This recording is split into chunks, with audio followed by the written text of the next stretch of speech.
604 Talk 1073 FM WBRP mornings with Brian Haldane off and running. Brian here with you. John LaBeouf producing. We are starting off cooler this morning, 41 degrees in downtown Baton Rouge. Getting you ready for Thursday's show. So I hope you're ready for Thursday's show because it's here, y'all. We are off and running. Haggai's gonna be by. Haggai Davis coming by for a cup of tech gumbo at 6:35. We're talking EBR's budget. We're talking library taxes with Metro Councilwoman Laurie White Adams in 7:15. Of course, we got Crimestoppers 7:35. 8 o'clock hour. I don't want to get too policy wonky here, but coming up on March 29th, the folks at St. George are going to vote on, amongst other things, with their moving from interim positions on the mayor's seat in the council. They're going to vote on their home rule charter, and that's kind of a big deal, as they're setting the foundation for their city's government. We're going to talk with Drew Murrell about that at 8:35. So there's a lot to look forward to throughout today's show, but you know how we start. Top stories and trending. Let's go.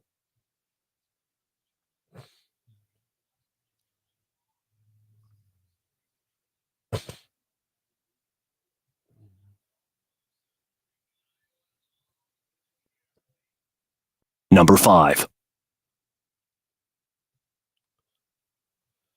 The East Baton Rouge Parish Library is hosting public informational meetings on the library system and its future as the mayor president's plan to reallocate funds away from the library to other services. The first of the meetings was last night at the main branch on Goodwood. Round 2 is going to be tonight at the Greenwell Springs Road branch. Number 4. Louisiana's Attorney General and the state prosecutor for East Baton Rouge Parish have told a federal judge that they will appeal his decision barring enforcement of a buffer zone around police officers who are carrying out their duties. In a brief notice Monday, the defendants said they wanted the 5th U.S. Circuit Court of Appeals in New Orleans to review the January decision by Judge John W. DeGravel that ruled on the 25-foot buffer zone. Number 3. Speaking of items happening in the court, Ken Levy's looking to bump up to the state's Supreme Court here. LSU law professor Ken Levy is asking the Louisiana Supreme Court to overturn a lower court ruling and force the state's flagship university to return him to the classroom after he sued over allegations of free speech and due process rights violations. By the way, yesterday, Levy filed a request with the state Supreme Court asking it to review that decision. Number 2. A man was hurt in a shooting along Toulon Drive on Wednesday afternoon. Sources said the shooting happened on Toulon near Meade Road, was reported to law enforcement shortly before 1 p.m. East Baton Rouge Parish Sheriff's Office said 2 men were sitting together in a truck. One shot the other. Deputies said the injured man got out, the other drove away. That injured man went to the hospital in stable condition. Number 1. One person was injured in a shooting on Florida Boulevard, according to emergency officials. 2600 block of Sherwood. That is, 26th Street would be about 1 block closer to the river than Eugene. That person's condition is unknown. Injury is unknown at this time as well.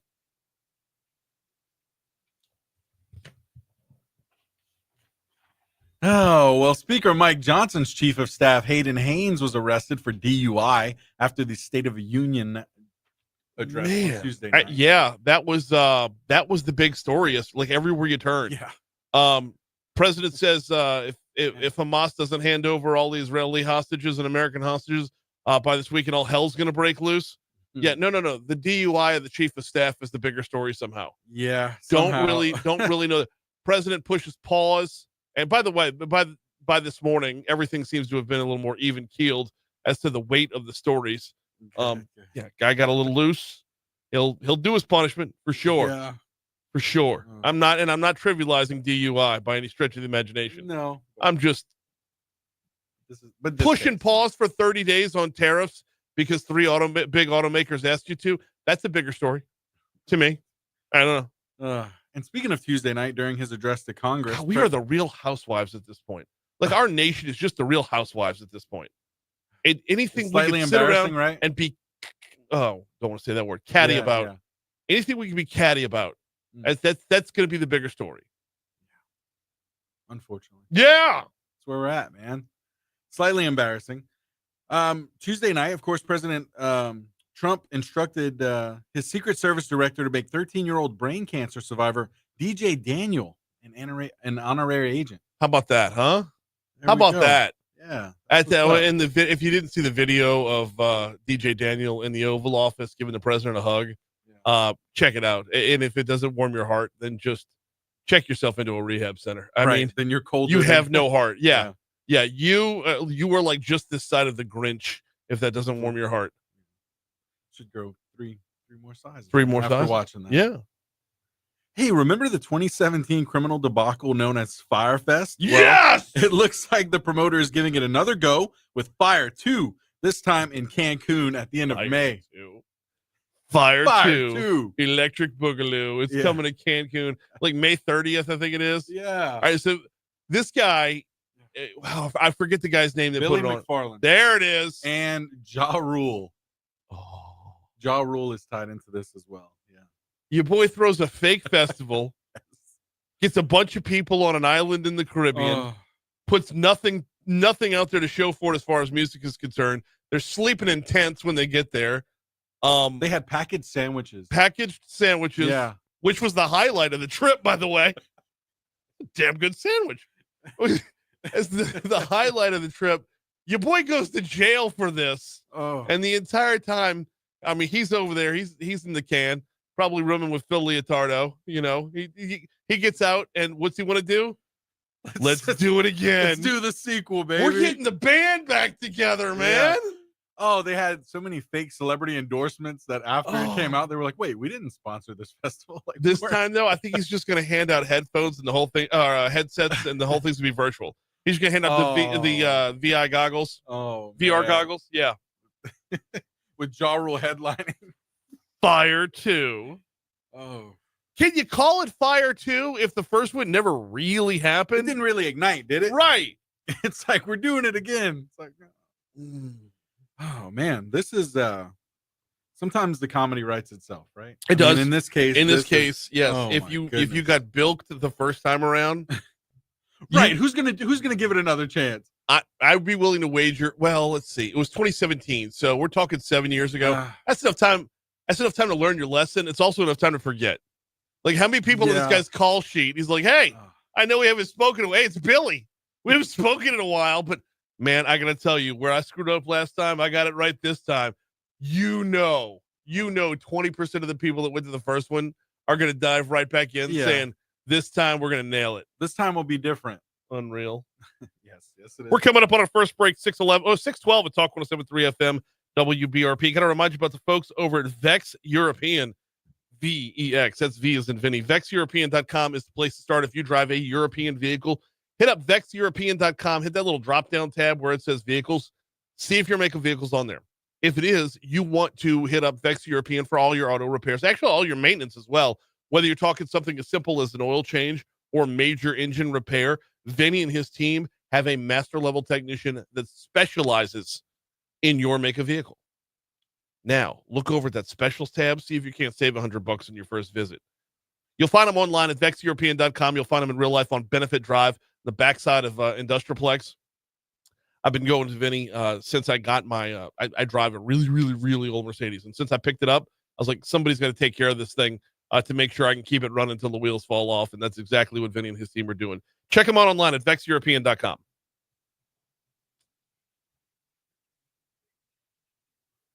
Yeah. Oh.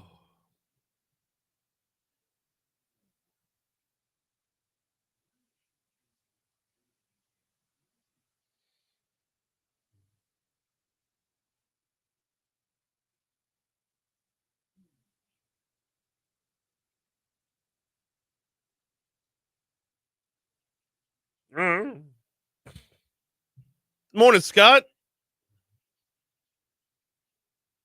He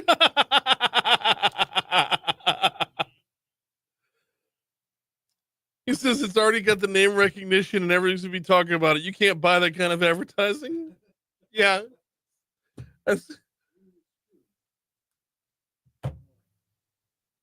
You know what though? Okay, to be completely serious about this, I had Jordan Belfort on the show to talk about a book he was selling.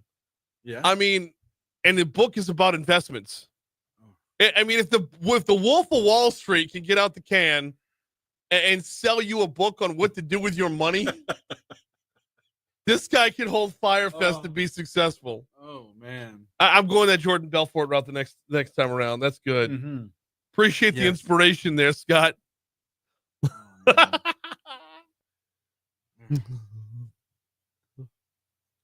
Bernie Madoff's like, I got a deal for you. Why you gotta bring up bullshit?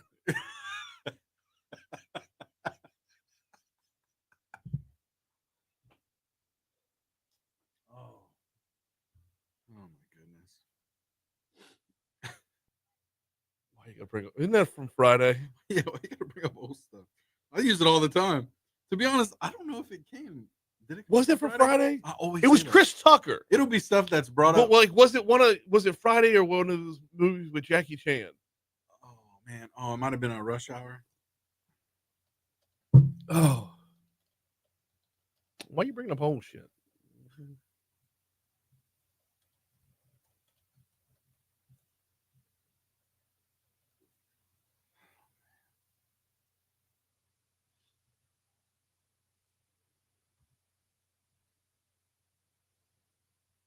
It is Friday.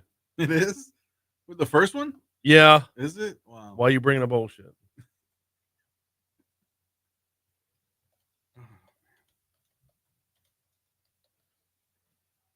Bro, Friday had so many great lines. Oh,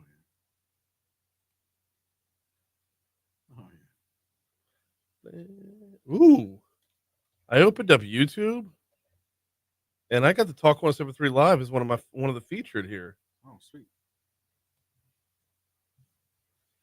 Yeah, man.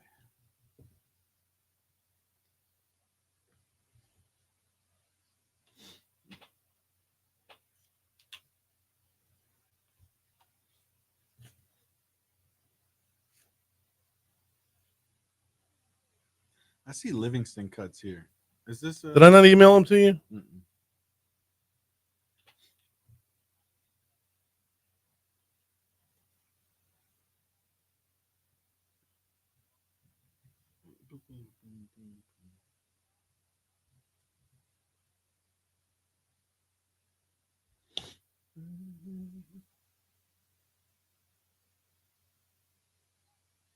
This is my bike. We just keep it at your house.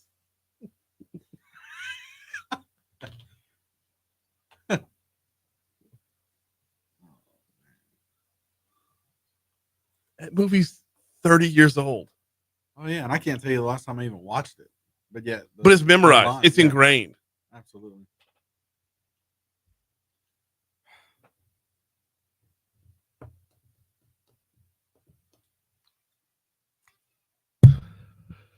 .617 Talk 107.3 FM WBRP mornings with Brian Haldane rolling right along. Looks like LSU baseball righted the ship last night. Oh man, what a brutal beatdown of North Dakota State. The Bison, who were 1-9 coming into Alec Box Stadium, 1-10 after Monday night's game Tuesday night's game, where they actually held a pretty decent lead over LSU, and LSU had to battle back. No battling back last night. It was on Tuesday night, they were down 7-1 against North Dakota State. Last night, your score after one, LSU 7, North Dakota State nothing. Final score 13-3. The Tigers batted around. Was it it might have been the bottom of the first. I believe it was the bottom of the first. They batted right all the way through. I guess you would if you're going to put up 7 runs in the first inning. You do have to bat around. Then fast forward to the third, LSU had runners in scoring position when Chris Stanfield singles to left. Jake Brown comes home for another LSU run. Same inning, Jared Jones hits a home run. Jones had 2 home runs on the night before it was all said and done. So LSU baseball posts up another win with a run rule over North Dakota State. Now, that being said, North Dakota State is not a huge challenge. The kid they had on the bump last night, the kid they started pitching, I felt so bad for him. It was his first ever college start. Can you put yourself in that kid? I'm calling him a kid. That means I'm old. Can you put yourself in that kid's shoes for just a hot second? Your first ever start is in the most attended baseball stadium in college baseball. I mean, and I know it's a midweek game, but Tiger fans are going to Tiger fan all the time. So Rough go of it for North Dakota State. LSU will play North Alabama tomorrow, Saturday, and Sunday. 6:30 is your first pitch tomorrow night. You will hear that game on Eagle 98.1. Moving over to basketball, women's college basketball. Can we get a quick shout out to Haley Van Lith? Transferred out of LSU after last season, went to TCU. She was named as the Big 12 Player of the Year. It's 6:20. Here comes the Fox Business Report.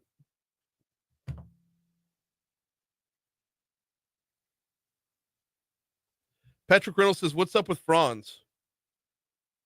I don't know what you mean. I read that. Yeah, I was wondering the same thing. Nothing's up with. I think I know what he's talking about.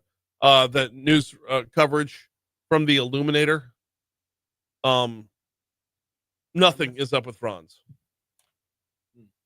Some kind of coverage on him. Yeah. Student made some accusations against him. He's been cleared. Oh, okay. Cool. Oh my goodness! Love the picture, good morning. Scott. Morning, Haggai. Haggai Davis in the building, ladies and gentlemen.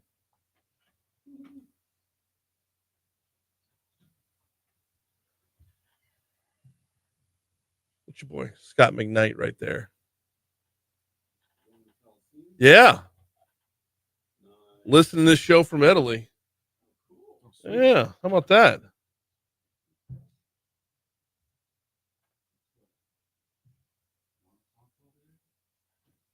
I think so. Yeah. So he's closer to my daughter right now than I am because she's in France. Yeah. France. We are from France. That's a reference that nobody gets. Go for it. No, but Jane Curtin's involved. Oh, or was it the Coneheads. Coneheads? Okay. I guess it was. I should have known that by the way you said it, by the voice you used for it. I was like, oh, I couldn't think of where it was from. Yeah, that's right. Yeah. Okay. I was close. You and Jane Curtin, right? All right, John. Here you go.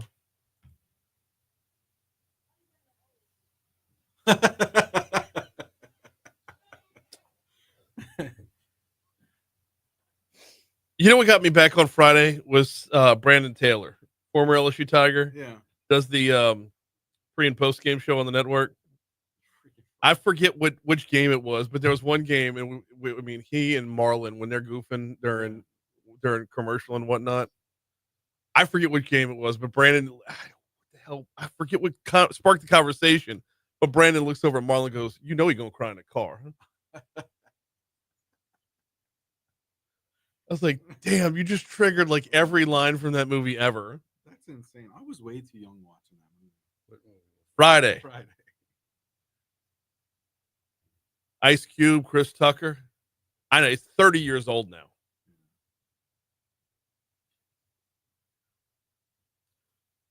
Yeah. What about the diversity with like Ice Cube? I don't know. I'm going like NWA, Boys in the Hood, and then Friday. Mm-hmm. Like, just cool. Well, but what about Ice-T? Oh, He literally had a song called Cop Killer. Oh, and from the day he became an actor, he's played nothing but a cop. That's it. Yeah. The great irony. Law and Order for how many years? Yeah. Ice-T, man. Law and Order, the SUV. Ice-T, New one of the Jack guys, City. man. No, I mean, man. all the way back to New Jack City. That's 1991. Rap And he music, was metal music. oh, what was his name? Was Who's that? In New Jack Appleton? City? No, Appleton was the white guy. He was Washington. Wait, damn it. Oh, is this me? Yes. Oh, Oh, holy also, hell. I still need those cuts. I sent them. Oh, you did? Let me refresh the page. Okay, I got them. Just had to refresh the page. Okay. Gotcha. All right, it's time to head back to the Shaw Bills Tire Traffic Center to get a look at what's going on. Let's start off on the interstates as we do. You are going to see just a slight bit of volume on I-12 westbound around the Sherwood Forest exit. We've got some minor delays there. If you back up to Denham Springs, you got your normal volume 12 west by Denham. But once you get into town, it's going to slow down by Sherwood a little more. I-10 westbound coming in from Ascension Parish. We're looking good there. I-10 eastbound coming in from West Baton Rouge is golden as well. And 110 looks good, and both bridges are looking good. Stepping off the interstates, taking a look at your surface streets, we do have there's an accident with injury that was reported, but it was like 2 hours ago on North River Road by North 3rd Street. So we're talking downtown. Now, I'm sure it's gone because it was 2 hours ago. But like I said, it was reported and it was with injury. So while it's still on the board, I will still report it. That's your look at traffic from the Shaw Bills Tire Traffic Center.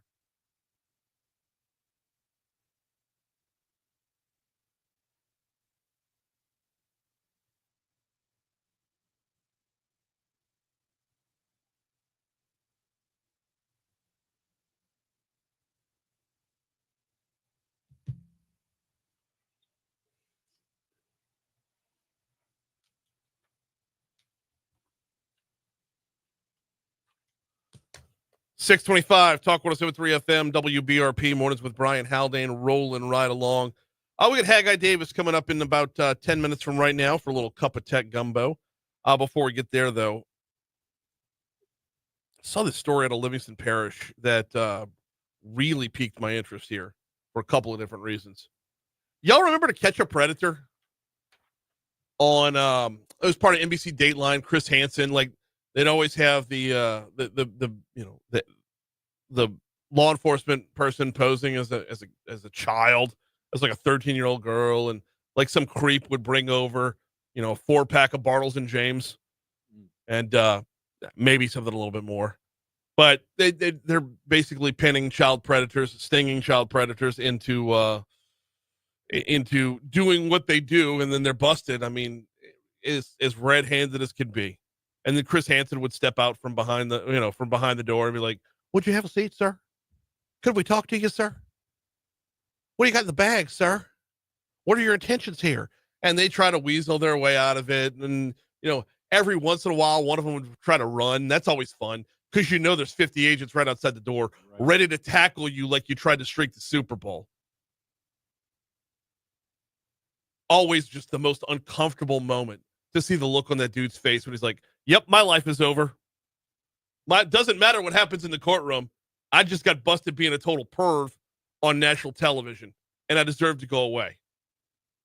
Well, Dateline doesn't even do that segment with Chris Hansen anymore. He's got a new gig. We'll talk about that in just a second. But the story we're talking about here brings it right home. With the help of former Dateline NBC correspondent Chris Hansen, the Livingston Parish Sheriff's Office, right next door to EBR, arrested 11 men in a recent online solicitation sting. Now, last month, the Sheriff's Office had deputies pose as 14-year-olds online during the sting. Sheriff Jason Ard says all of them agreed to meet who they thought was the 14-year-old at a house. Before they even get the location that they're going to be coming to, they have a very clear understanding that they are dealing with a 14-year-old. And as red-handed can be. I mean, they do their due diligence when they set up these things.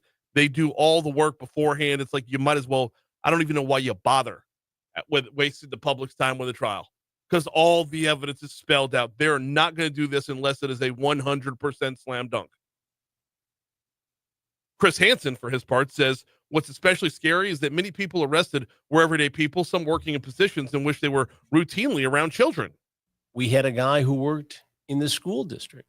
We had guys who worked in business with contact with people from all walks of life.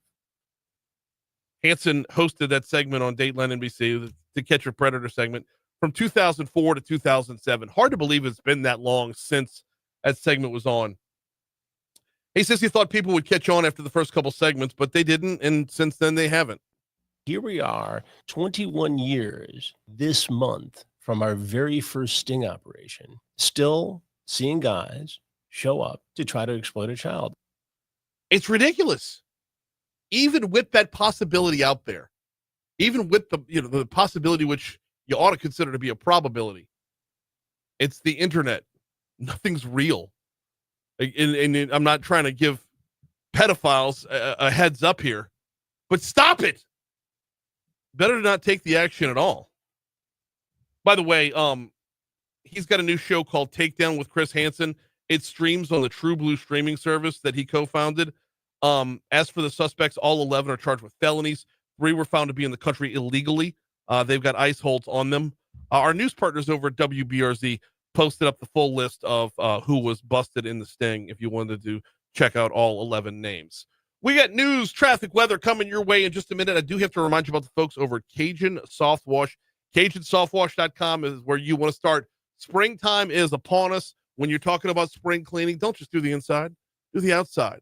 You got algae, you got mold, you got mildew, you got that green tinge building up. Give Cajun Soft Wash a good look. In fact, go to their website and pull up their frequently asked questions. They answered a lot of questions that I had without even hopping off the website. For example, I've got a multi-angled roof. There's a lot of spots that are hard to get to. You know what they got? They got drone cleaning. There are no spots that are impossible to reach with Cajun Soft Wash. It's safe. It's effective. It will prolong the life of your roof. It will make your house look better. Give them a shout. CajunSoftWash.com. We got news. We'll start with ABC, then our own local news, traffic, weather, then Haggai Davis is in next. Oh yeah.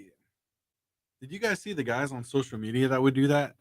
Do Oh, like my. sting operations, and then when they get the guy like in public or something, they just I mean, I don't know. I still like I don't know if they should like take it into their own hands like that, but yeah, Yeah, I've seen it. The vigilante stuff. yeah. They Yeah. get them like somewhere in like a And I'm Target doing or I do something. my level best not to be 100% in their corner. Right. So that's what I'm saying. Should they take it into their own hands? I don't think so. I mean, You, just for I don't know. You know, I feel some kind of way. like they had a personal connection to somebody that they knew and loved. Right. Take, That's take the guy out. yeah. But if you're just going around being Batman, no. Right. Beating the hell out of a guy. I'm not wearing hockey pads. Yeah. I am justice. You know, just give the name to the police. Let the police do their job. Right. Exactly. That's you got him. Okay, lure him in. Have the police there waiting for him. Just But stay yeah, out of that's the way. Let the police do their job. yeah. Because the worst thing that you can do is screw it up, and you wind up in trouble. Right. And Because they assault these men. and then I mean, the creep it's- goes free and sues you for a ton of money. Yeah. Because you're no. Yeah. Oof. That Yeah. Just go to law worth it. enforcement.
No, the main reason I want to talk about the Facebook Live videos is because it lends to how much data has to be stored by all these places right now, and that's why we have the demand for data centers. Those two But- stories are connected.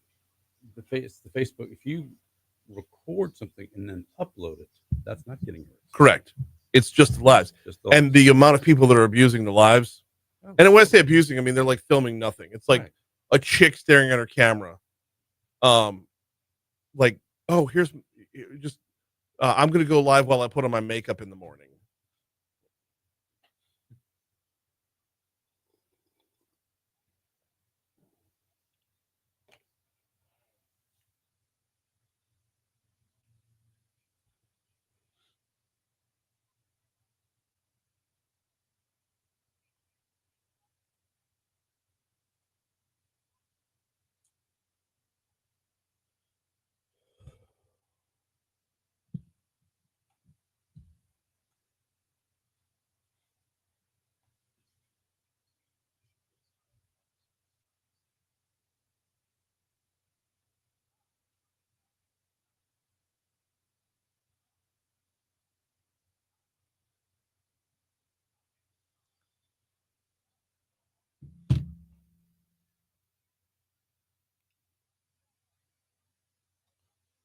One day, I know this guy spends money, but I got to do a bit on him.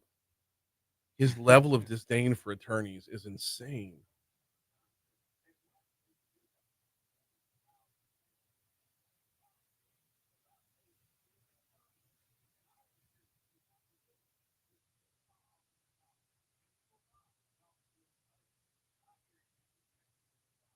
How was the back and forth with Emily? That was awesome. Good. I heard the first half hour or so. I mean, we were at low power, so I lost y'all by Donaldsonville. Yeah, she was great. We played off of each other really well. I would love to do that again with her. Anytime. So yeah, I'm gonna start trying to pair people together. So number one, it's the back and forth of interviews. Well, I've noticed from when I'm out, the back and forth of interviews is always great. But for a lot of folks, when they're sitting in here and they're by their lonesome, if they've got a segment on their own, the energy level drops. You're worried about screwing it up, right. So Well, I mean, that's why you I have no never- feedback from the audience. There's no immediate feedback from the audience as to what's hitting and what's not. So if you've got a second person in there, and I mean, it puts twice as much work on me when I go on vacation because I got to double people up. Instead of booking 5 guest hosts, I got to book 10. But I want different combinations to give different perspectives. And that's going to take some weeding through to find out who works well together. But I knew like you'd be the one to keep it on the rails. And that if there's anything inside baseball from the legislature, that's where she would come in. So I figured that was going to be a good pairing. So thank you. That was great. Emily was very. One quick second. A little bit cooler start to the morning, but it doesn't look like it's sticking around for too long. Here is WBRZ meteorologist Kate Cowan.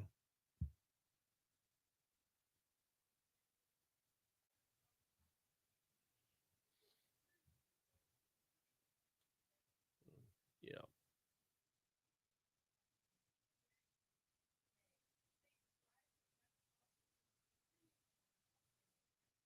Aside from Facebook, what's the biggest topic in your mind on the rundown? We got so many stories this week. You did have a lot. I didn't read all of them. Probably a lot of the Google stuff, the YouTube Premium Lite, and I definitely want to talk about that one. And then the uBlock and. Okay. 637 Talk 107.3 FM WBRP. Mornings with Brian Haldane rolling right along. You know how we do it this time on a Thursday? Little cup of tech gumbo. Let's go.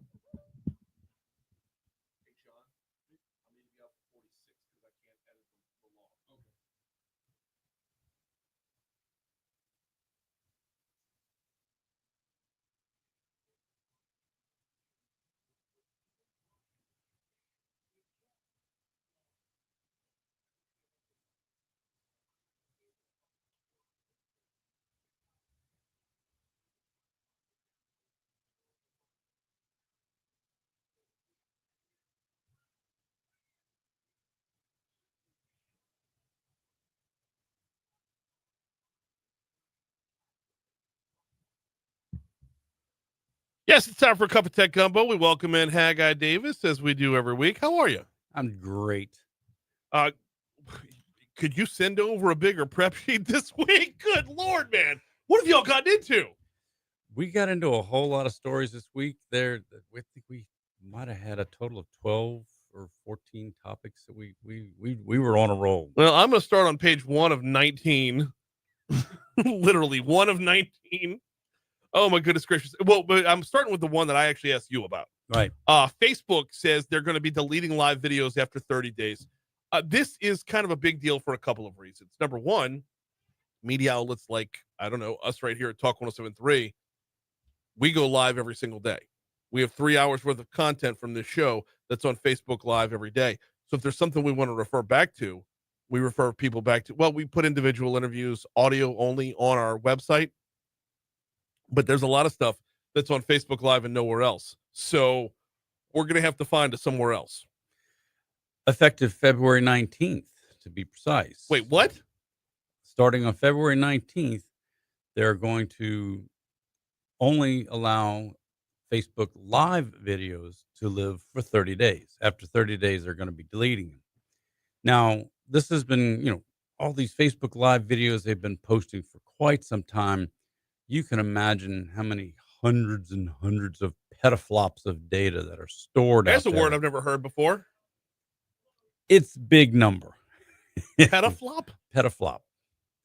It's Sounds like it came from our last story with Chris Hansen. petaflop is basically 1 trillion gigabytes. Oh my goodness. Okay. And so it's a lot. Yeah. Well, when you're Facebook and you've got 3 million subscribers around the world, and let's just say 1% of them are posting Facebook Live videos. Right. That's a lot of people posting a lot of the live videos. Now, if you record something and then upload it, that's not going away. Right. Yeah. It's just the live. It's just the live feeds. And so you will have the ability, if you want to download that video to save it, you can, but you're going to have to save it on your space, not on their space or on my space for that matter. But I mean, Boom. Tom says hello. I kind of love this for a couple of different reasons. Number one, not every utterance of every person ever needs to be recorded for posterity. exactly. Not every person who is just staring at the camera and then like thanking people for liking it. Like there's literally like tons of videos that are live feeds of someone who just stares at a camera and then thanks people when they like it. Yeah, there's one that pops up a lot on my feed. There's a guy riding the subway. Just for his entire subway ride, he's got his live feed going. Okay. Whoop-de-doo. Yeah. Whoop-de-doo. I've been on that subway before. I don't need to see, and Facebook does not need to store the video of your subway ride. You know what subways aren't known for? Their scenic views. You think? I mean, everything outside is a dark tunnel. Everything inside looks the same as every other subway everywhere. Just because you pulled into some particular station does not mean that that's an interesting video. No. I don't need to see that. No. And if it were worthwhile, go ahead, save it, and then repost it as a video. Yes. I mean, if you saw somebody doing something ridiculous when you pulled in, okay, grab that video, save it, upload it as if it was a stored video. Renee says on Facebook Live, which will be deleted in 30 days, Renee says, that's in case he gets shot.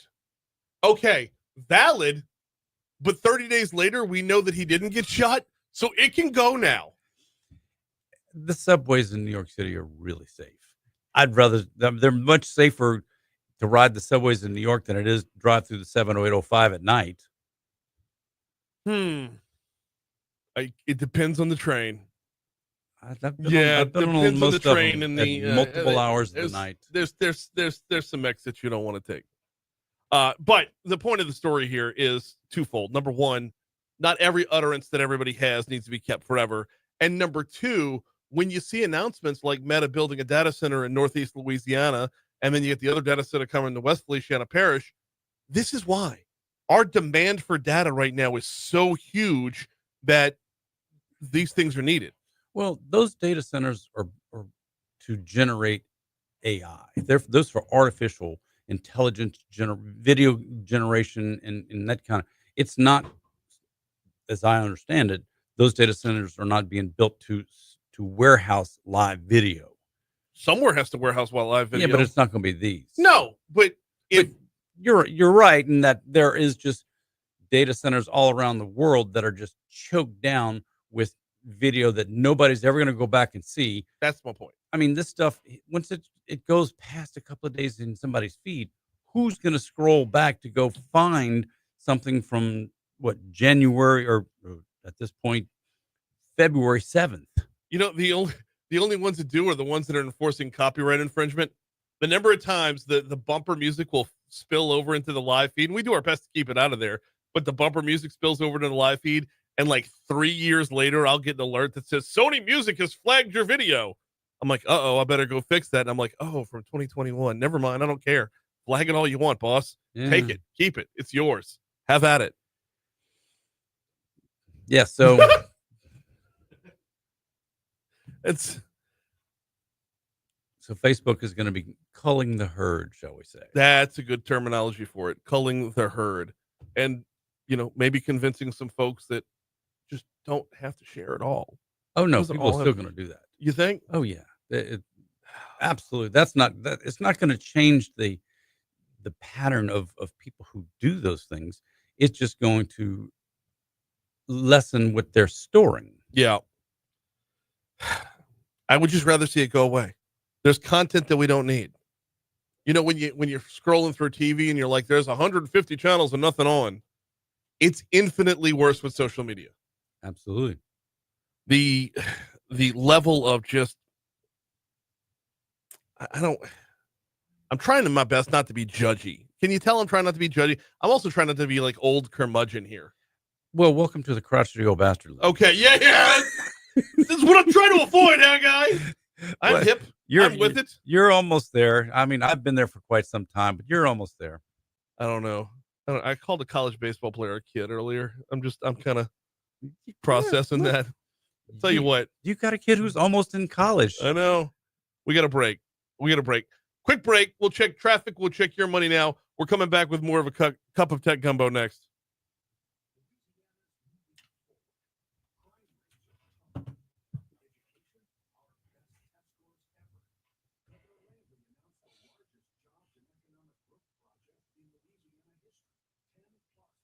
Byron says, best advice I got before going to New York City: beware an empty subway car. It's empty for a reason.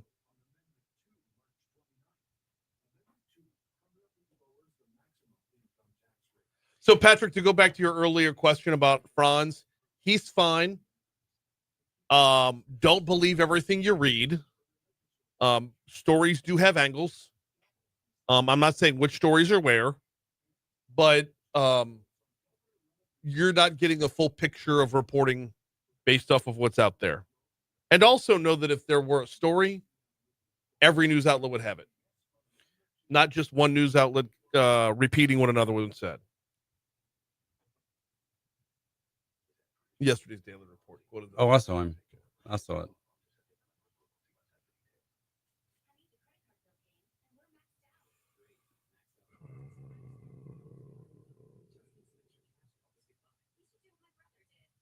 Good morning, Christy. Missing you already, boo.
So it turns out that accident downtown with injuries is going to be there for a while. Oh.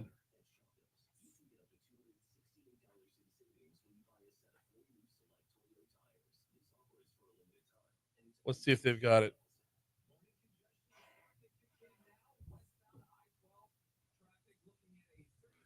Oh.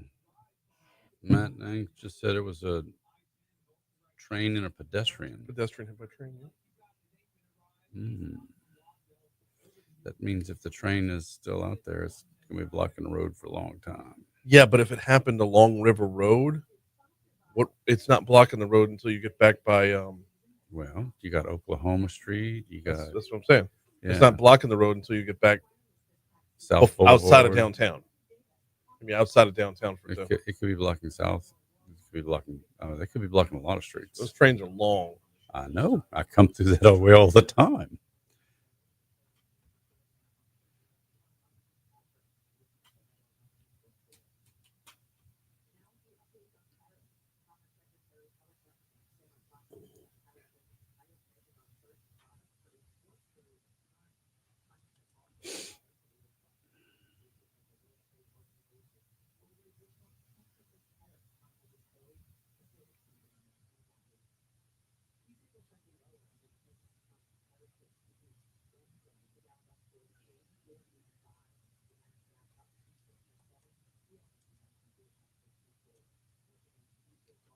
So pissed at myself in my haste to go get my ashes yesterday. I forgot that I had an interview with Sonny Vaccaro.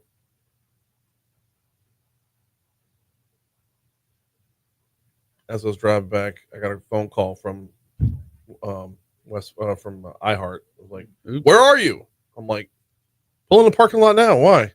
You're supposed to be on with Sonny Vaccaro and Armin Catane. I'm like, oh, stupid Mardi Gras.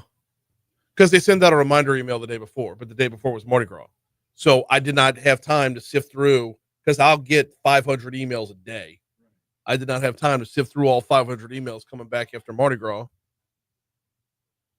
And I missed it.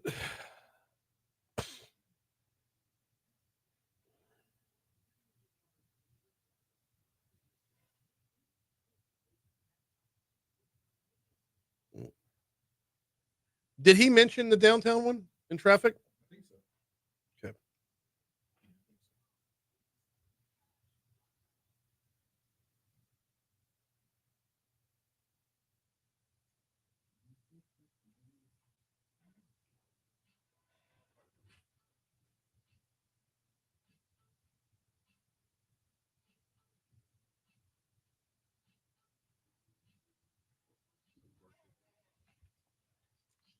It's fun.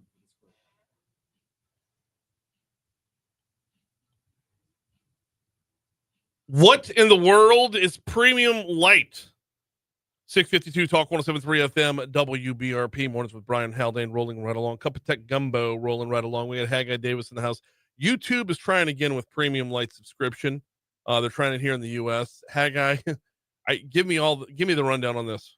Okay, so YouTube Premium has been around for quite some time for $13.99 a month. Mm-hmm. You get no ads on anything YouTube, whether it's just their videos, any music, the music videos, anything. There's no ads. Well, a lot of people have been using ad blockers for a long time and not seeing ads either. And Google has been redoing their back engine software that runs the whole thing. Their latest version is called Manifest V3, and it's basically disabled a whole lot of these extensions or ad blockers kind of thing. Mm-hmm. Well, they now have yesterday gotten rid of a lot more. A lot of people used uBlock Origin, which was the best of the ad blockers. They've kind of made that thing useless. They sent out a message on everybody's Chrome. If you use Chrome that said, hey, go ahead and delete it. If you deleted it, too bad. You shouldn't have, because it actually didn't disable it. You just had to go back and reactivate it, because the ad block still works. The Premium Light is for $7.99 a month. You get no ads on any videos. If you're watching YouTube music or music videos, you will still get ads on those. Okay. You got to pay the record companies their money. Understood. Yeah. The content creators, the artists, they need their due for sure. Not the content creators who are uploading videos. The music. No, the people who create the music is what I'm saying. Right. Yeah. I'm not talking about the record companies who own that music now. They're the ones. Well, yes, and then they pay the artists from there. It's, yeah. I'm trickling back upwards. Absolutely. And I fully understand that. I don't know why why just music? Because there's so much content out there Because that if deserves to be.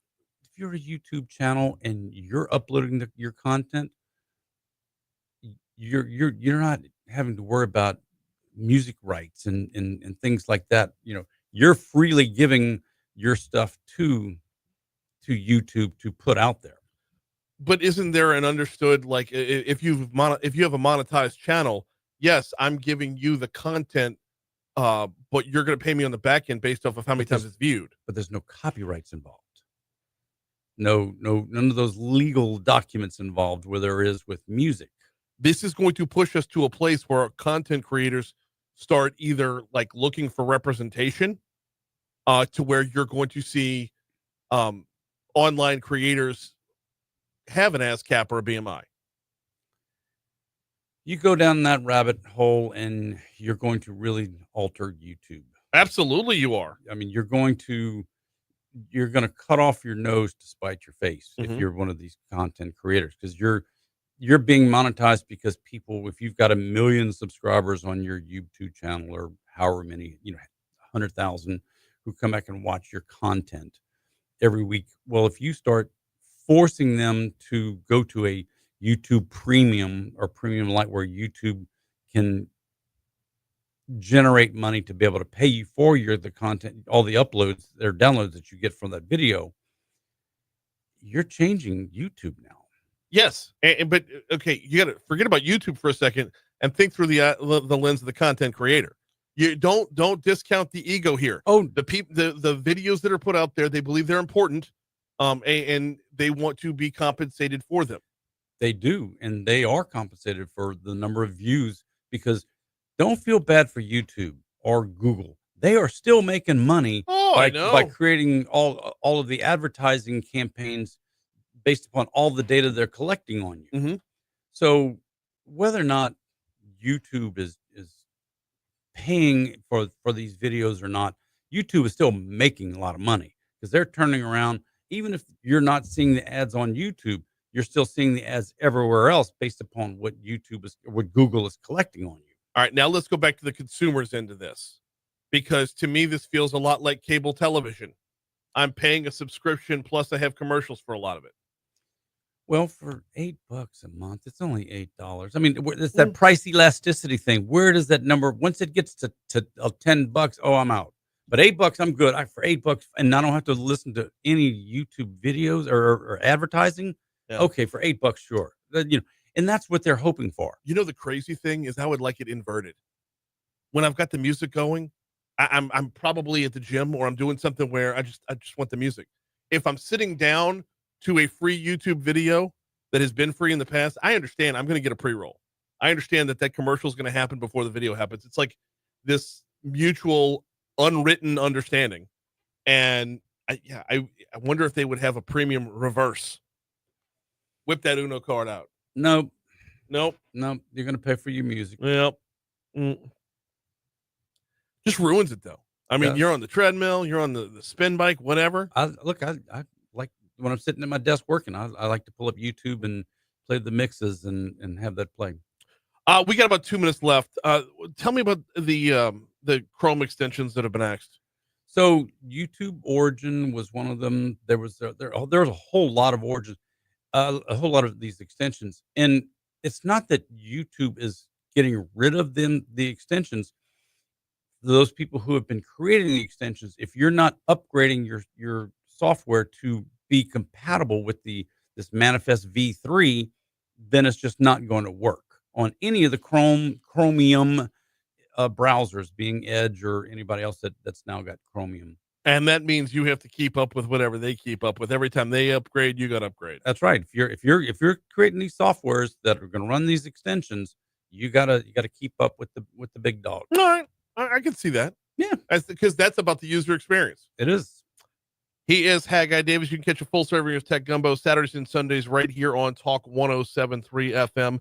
And of course, if you need it, it's on demand at talk1073.com or at techgumbo.net. .net. That's why I hesitated. Techgumbo.net. Always appreciate the time, brother. You betcha. 7:00. Here comes news, and then we got hour 2 coming your way next on Talk 107.3.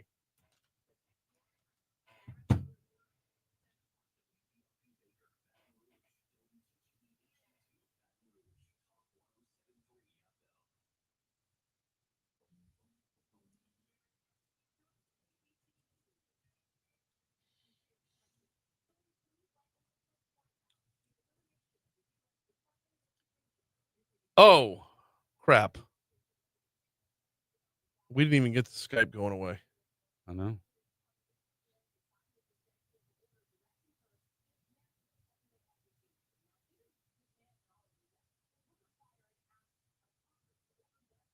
And if we can next week, I want to go back to Alexa Plus.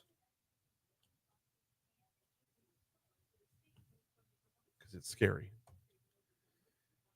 I'm sorry, which one? If we can next week, I want to go back to Alexa Plus. Oh. I don't want to leave that one on the shelf.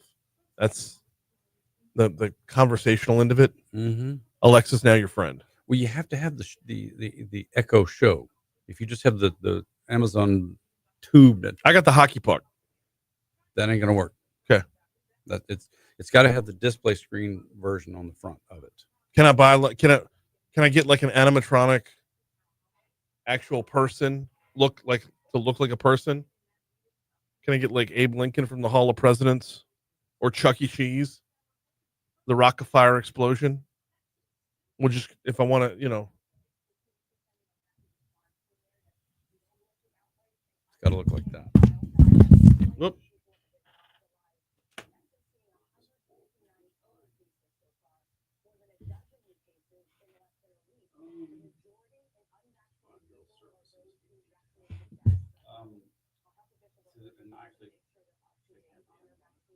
How's that not like an iPad?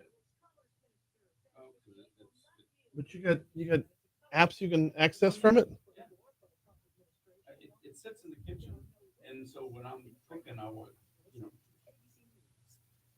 Alexa play Pandora. Yeah, And plays my Pandora. but I can do that right now with Alexa. Oh, I know, but this will show you this. You can see the screen. You can see the weather. You can see all kinds of stuff. I mean, it does everything that a normal if you have a display screen. Haggai bought this for us when he moved to New York City, so we could do quick videos. Yeah.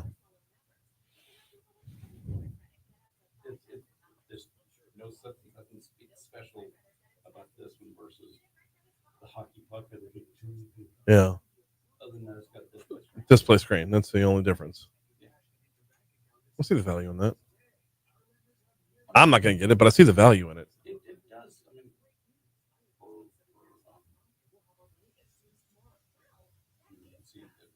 it's not just in my head. It has a big fat back end. Well, it looks like somebody took the tube, knocked it on its side, then rested their iPad up against it. Yeah. Okay.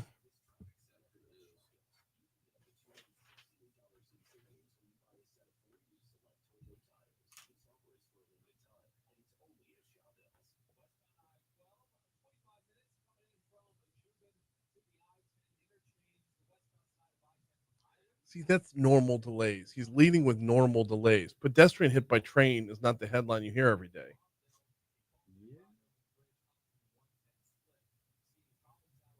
Yeah, he didn't even touch on it.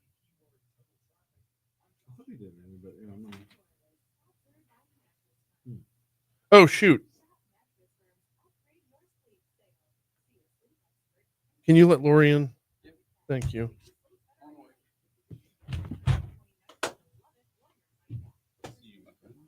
Later, bro. Appreciate it.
7:05, Talk 107.3 FM, WBRP, mornings with Brian Haldane, rolling right along. Hour 2 coming your way right now. Thanks again to Haggai Davis for that cup of tech gumbo at the end of last hour. This hour, we're diving back into the city parish budget. We're talking library tax. We're talking, undedicating tax funds and rededicating tax funds and what goes into the general fund. We're covering all of it. Laurie White-Adams from the Metro Council is going to be in with us in our next segment. We've also got Crimestoppers coming your way later on this hour as well with Lieutenant Don Coppola. Before we get to any of that, though, you know how we start off our hour. Top stories and trending.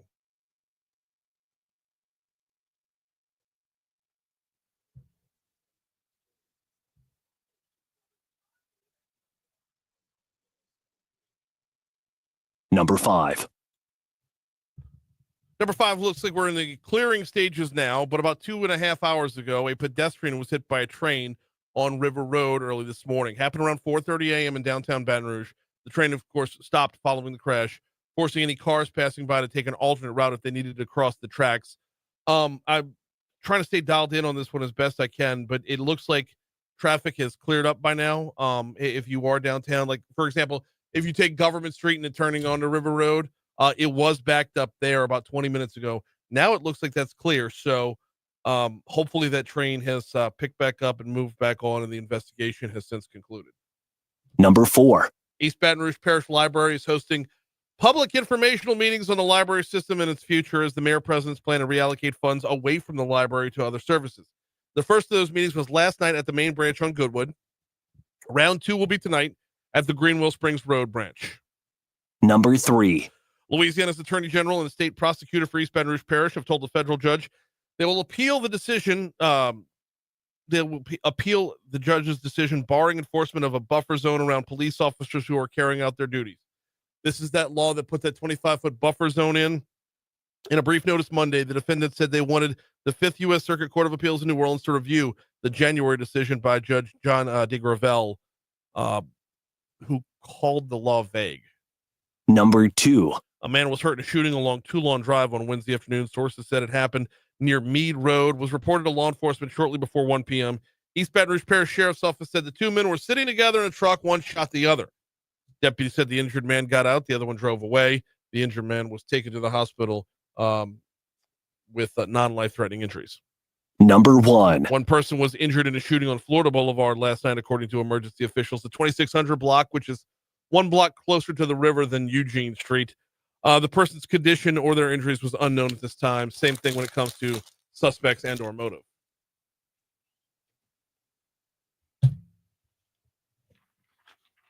What's trending, John? Well, Speaker Mike Johnson's chief of staff, Hayden Haynes, was arrested for DUI after the State of the Union Tuesday night. Yes, he was. I mean, can we get a bigger headline coming out of the State of the Union or the address to the joint session of Congress? Maybe. You know, I don't know. I don't know. Look, I'm not trying to trivialize driving under the influence. I'm not trying to trivialize that at all. Okay. Let's start there. All right. But bigger things happened in that speech. Yes. Bigger things happened in that speech, and bigger stories were to come of it than this. And I feel like this is just out of whack with what is a national headline. Yeah, everything about Tuesday night seems a little off, doesn't it? Like the stories coming out of it. Just, yeah. I don't know. Yeah. And speaking of Tuesday night, during his address to Congress, President Trump instructed his Secret Service director to make 13-year-old brain cancer survivor DJ Daniel an honorary agent. So there was some. I mean, a very, fantastic. very heartwarming moment in the Oval Office where a 13-year-old DJ Daniel with his little vest and his badge on gives the president a hug. Follow up to that story. Half an hour later, Elon Musk eliminated the position. So I'm sorry. I am so sorry. Oh man, had to. You It came into the 7 o'clock hour choosing violence. I bro. did. I did. My apologies to everybody. But if you didn't laugh at that, the problem's not with me. Right. Oh, man. Hey, speaking of problems, hey, remember the 2017 criminal debacle known as Fyre Fest? Well, it looks like the promoter is giving it another go with Fyre 2, this time in Cancun at the end of May. I can't wait. Oh, Sign me yeah. up, man. Let's go. They got the bugs out the first time. Let's go. You know, the bugs where they didn't have lodging, The bugs where the music festival didn't have music. Yeah. Everything that went wrong the first time, it's gonna be right this time. And though they offered luxury villas and By luxury gourmet villas, meals. by luxury villas, they mean they went to Dick's Sporting Goods for pop-up tents. I was gonna say there were tents. Yes. And, there were tents on the beach. When it came to the gourmet meals, it was packaged sandwiches. Yeah. Yeah. And the packaged sandwich was the highlight of the trip. Wow. Yeah. Oh man, this is terrible. This is absolutely terrible. Your boy went to jail. Yeah. The guy went to jail over this. He gets out of jail and he says, "We're getting the band back together." And Ja Rule's like, "Let's do it." Ja Rule's back in. They're going to be coming to you from Cancun this time, which fortunately, there's already hotels built there. So worst comes to worst, you can check into the Oasis. I don't even know if the Oasis is still around. Yeah, but this is fascinating to say the least. And I wonder, are those who gave it a shot the first time? Although the festival technically didn't ignite the first time. Much of a fire. Wasn't much fire. Well, they spelled it with a Y. Yes. Yeah. They spelled it with, and that Y should have been WHY. Right. Someone's going to bite, though. You know that. Okay, think about this. Are we giving away tickets here? I'm just asking for a friend. I'll promote the hell out of this thing. Let's go. I'm here for it. And I'll tell you why. All right? Tell us why. A couple months ago, I had Jordan Belfort on the show. Yes. Okay? He put a book out on how people should invest their money. And people bought the book. That's it, man. The Wolf of Wall Street. He did time. He comes out and tells people where to put their money, and people are buying. That's how it works. Someone's going to this festival. Yes. I guarantee it. Absolutely. I'm going to look into ticket prices. If the Wolf of Wall Street can throw lobsters at the feds off of his yacht and then go to the can and then come back out and say, "Buy my book," and people say, "Okay," and tell you how to invest your money. Right. Like, okay. Then clearly, this guy is going to get a few folks to go over to this music festival. It's 712 at Talk 107.3 FM, WBRP. Before we take our break, which is coming up in exactly 60 seconds, I got to remind you about the folks over at P.F. Chang's. I went by P.F. Chang's the other night. Took the wife and son to P.F. Chang's because the daughters are out doing their own thing over the Mardi Gras break. And we had a great time. It's such a great family atmosphere for dinner. The ambiance is fantastic. The service is beyond compare. And above and beyond all that is the menu. I mean, they just added sesame beef to the menu, which, oh my gosh, the flavor is perfect. The crispiness of the beef without losing the any of the flavor within is just wonderful. Well, there's all kinds of new specials being added right now as well. Taiwanese style or dynamite style popcorn chicken is on the menu. You can get that right now. Also, teriyaki chicken, teriyaki beef. They've got a lunch portion or a dinner portion. You got firecracker shrimp is to be taken advantage of right now. And get a load of this. Take home lo mein. Look, if you're ordering a lo mein with your meal, you already know you're getting too many noodles to eat while you're there and you're getting a doggy bag. Well, how about going full on take home lo mein? And those are just a few of the menu changes for March. So you know where to find them. Town Center off Corporate Boulevard. Look for the giant golden horse. It's P.F. Chang's. And how are you this morning? Thank you. So I'm looking at the festival tickets. The lowest price ticket, $1,400. And there are different levels: Ignite, Fuego, Phoenix, and Prometheus. The highest ticket price is $12,500. Yes, there are levels to.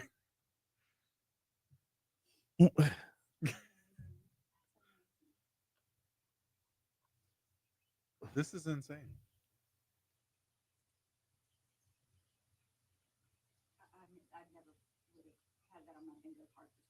Oh, no. I mean, really, I could have fought for a long time in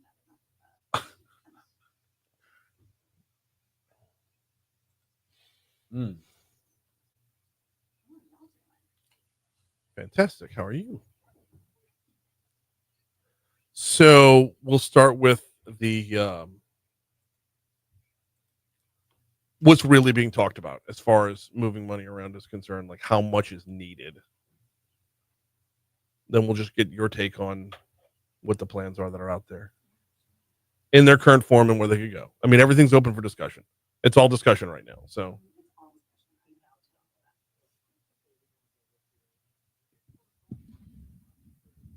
and kill the mics for a second.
Lodgings.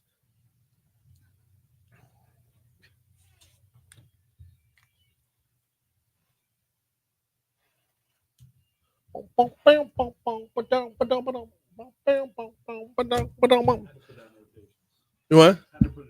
Darn right you do. It's a classic. 718 Talk 107.3 FM WBRP mornings with Brian Haldane rolling right along. All right, time to talk about the city parish budget because there's a lot of movement right now. The library's holding meetings. They had one last. I didn't even know about it until after it was over last night.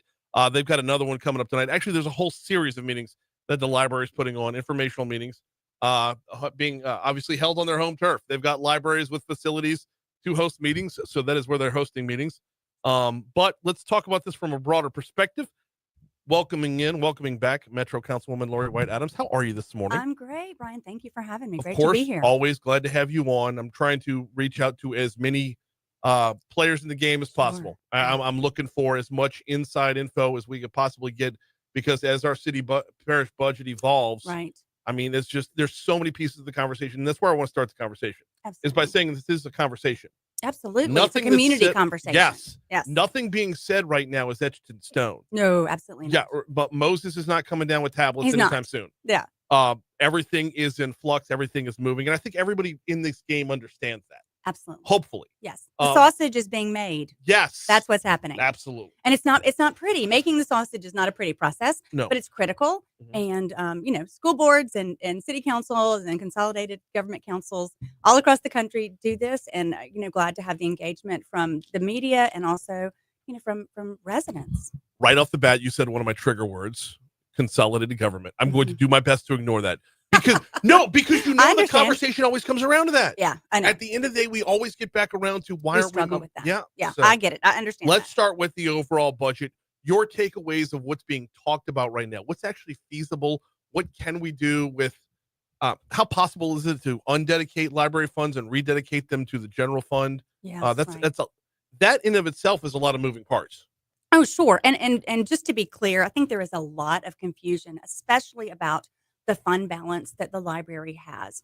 That those funds could only be moved with a vote of the people. Mhm. So, we get emails saying, stop the steal. Nobody's stealing anything. Right. What we have to realize when you have dedicated millages and dedicated taxes, and we've talked about this before, Brian, with regard to both local and state government, it creates an impression that those dollars belong in a certain place. Well, those dollars belong to the residents and to the taxpayers. Right. And so right now, what I would say is that that fund balance is essentially a savings account.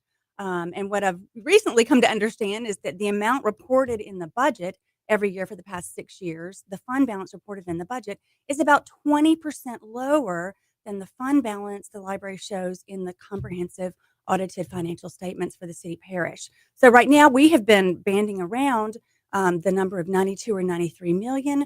When I go back and look at the 2023 comprehensive financial report, the fund balance for the library was 116 million.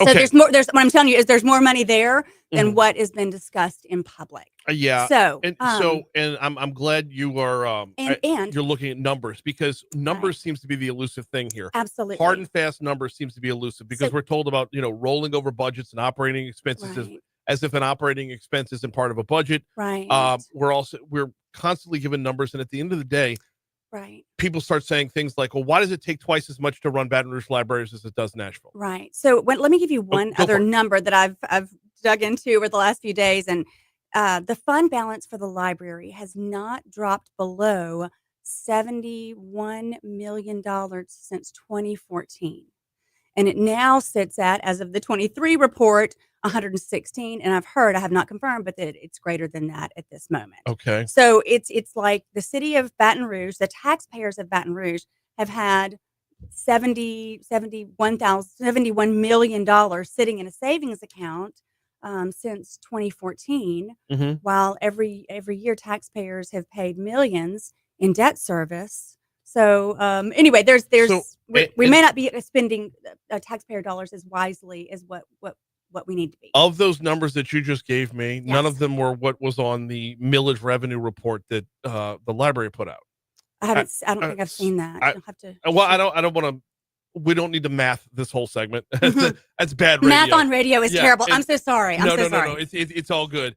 But I tend to get in the weeds on it, because that's where it's important. That's where the answers are. Right. The answers are in the math. All of my math comes out of either the budget, Mhm. which is online. You can find the annual budgets at brla.gov. Mhm. The comprehensive financial statements, they're all online at brla.gov, or Open Checkbook BR. Yes. Yeah. And I've got data.brla.gov open on my computer all the time. Right, the open data. Do you Right. love it? I do, because it shows me things like where folks are employed within the city parish. Absolutely. Yes, exactly. Yes, I clearly- love these. Clearly, graphs. BRPD is the number one employer within Baton Rouge government. It is. The Absolutely. library is number two, Number two.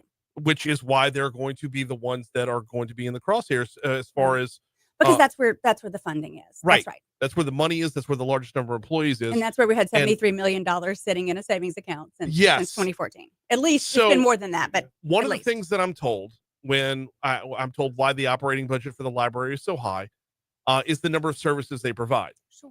And that leads me to the question of the services they provide, how many of them are redundant? And is it time to, instead of focusing just on the library, is it time to doge our local government? Brian, I'm glad you brought that up, because that while I've been digging into all this, trying to understand where money is going, where money is sitting, how monies are being utilized.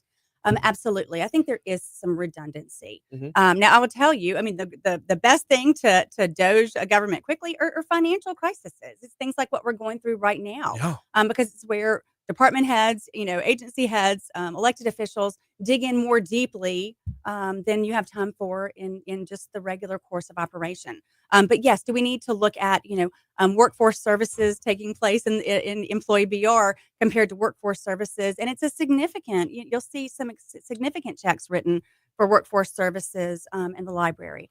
Do we really need to do both? Could those two things be integrated? Absolutely. No. Yeah. For example, clearly. human development and services within the city parish Right. has more than 170 employees. Right. Yes. conversely, uh, transportation and drainage has 58 full-time employees. Yes, I know. It's Right. something's out of whack there. And Yes. you mentioned workforce development. That's a big part of what the library pushes for Absolutely. the services that they provide. Well, Employee BR Workforce Development has they're mostly temporary employees, which I would hope does not come with benefits packages. But they've got 20 full-time employees, another 66 temporary employees, and some part-timers and whatnot as well. Absolutely. So how do we have 80 plus people working for the workforce development end, Right. and then we have to offer workforce development through the library? And how is that not redundant? I suspect that there is some redundancy there, and I think that's something that we need to dig into. Mhm. Absolutely. Look, I will tell you, during this whole conversation that we're having, what I'm gathering from constituents is that they want a dedicated library millage because Baton Rouge thinks that that their libraries are very, very important. We have a I high agree value with that, on and the mayor libraries. agrees with that. Absolutely. Now, whether that is, like you say, 2.5 times what the national average is, the average for taxing districts across the country is $78. Per capita, we're at $130 per capita.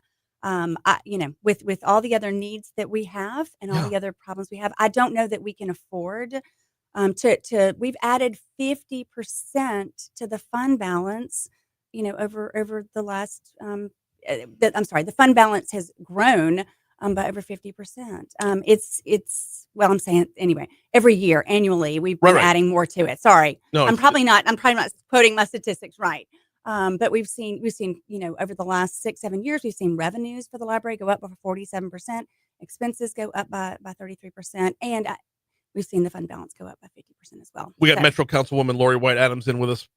Talk about the city parish budget. There is a different part of this conversation we need to have here, and that is we're about to get down to a time that's very, very critical, but that time is not today or tomorrow. It's later on this year, possibly in the next year. Right. But y'all are definitely on the clock on the Metro Council. The mayor's office is definitely on the clock as well, as far as hammering out what is Absolutely not just needed, but feasible. You're So right. I want your take, just personally. What is feasible? What do you think can get done to move money around? Well, I think once people understand that that the Library Board of Control has had $73 million, at least $73 million sitting in a savings account essentially since 2014, I think they're going to end it, and that the city parish budget has been paying debt service on other monies. They're going to understand that just fiscal responsibility is. We hope that the voters will vote to rededicate a portion of that fund balance to pay off city parish debt. And so we won't be paying interest. We won't be paying on those funds, and that'll overall help the entire city parish budget. I also think I think you'll probably see I think you'll see the library come out of this with a dedicated millage. Yeah. Do I think it'll be the 9.89 that they have right now? No, I think it'll be less. I don't think we can continue to fund a significant fund balance for the libraries when we're facing so many other challenges. Well, we need to remember to look at this through the lens of what got done with that millage. That millage was not wasted. The No. library asked for that millage when they Yes. needed new buildings, and they got Absolutely. them, and they're beautiful, right. and they're They are. awesome, and we want to take care of They've them. done a fabulous job. The building part of this phase is over with now. That's right. So That's right. it needs to be viewed through more of a maintenance part, but Absolutely. it's leading to bigger questions as well. So, but bottom line, I mean, we're probably talking coming out of about 6.5, 7 mils for the library. I don't know. You know what, Brian? There's so many different groups having so many different discussions right now that I can't tell you which group and which That's fair. discussion is going to gain traction. That's fair. No, I think it would be. I think probably something greater than that. Okay. Is what I've heard discussed, but probably not that 9.89. There are critical numbers that need to be met as far as the city parish debt Absolutely. and Right. what's owed, and Sure. We had to fill a $35 million gap for this year's budget. Right. We did it, and there's we think a $21 million gap that needs to be filled next year. next Yeah. year.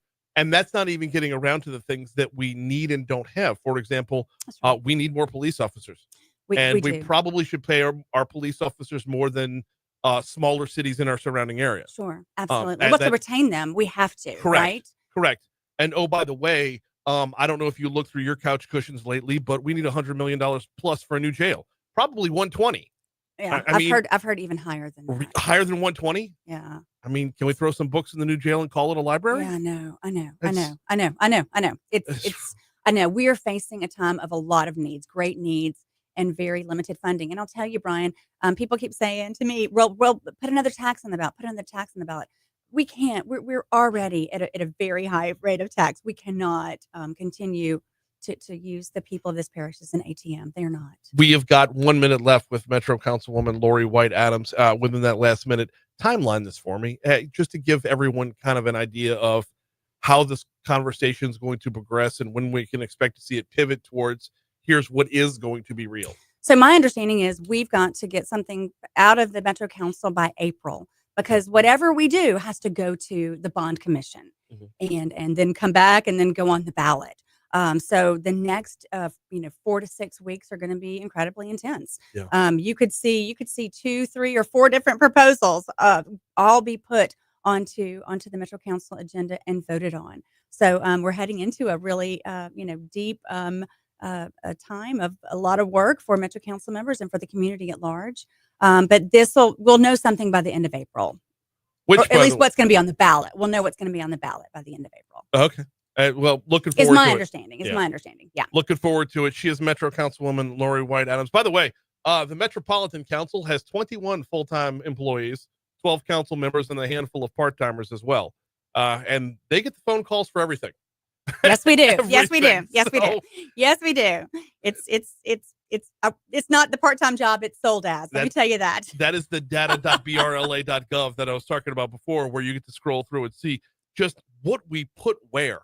So anyway, thank you as always for the time. Not the last time for sure. I'll be calling you probably a lot more frequently than you'd like. Thank you, Brian. I'll look forward to it. 7:32. Here comes news. Sorry, I knew math on the radio was bad. No. I buy into it every time because that's I'm an econ major. Like that's where the answers are. It is. And by the way, this was from this millage revenue thing, and you can squeeze it down if you need to move around in it. But it's just like this blank piece of paper with random numbers. Hey, Don. Well, so he's okay. I mean, I have to go back and look at the comprehensive financial statement to see.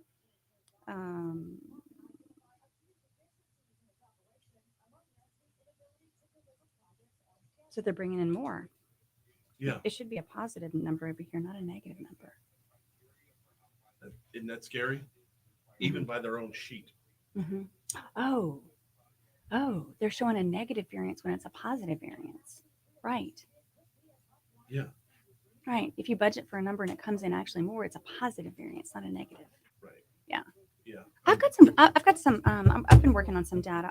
I'll send you some spreadsheets. I've got some spreadsheets and graphs. Yeah. Yeah. I'm a nerd. Will you text me your email? Because I don't have your email, I don't think. Thanks. And I'll shoot some stuff over to you. Will do. By the way, Brandon Knoll texted during the segment, said you get the best number cruncher on there. Well, I spent a lot of time in it. Because I think the numbers really show you the truth. Text him back. You're next. Oh, you mean he's going to call me for some numbers to talk to? I'm just kidding. No, I'm telling him he's next to talk about the whole yeah, thing. that's what I'm saying. And he'll call me for some numbers. I'm kidding. I'm making a joke. Really? You know Okay. what I want? Former council member. Just kill the mics.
738 Talk 107.3 FM at WBRP. Mornings with Brian Haldane, rolling right along. We get over here, Don. Come on.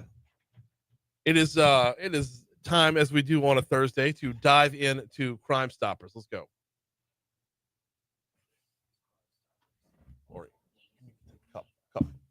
There you go. You're good. You're good.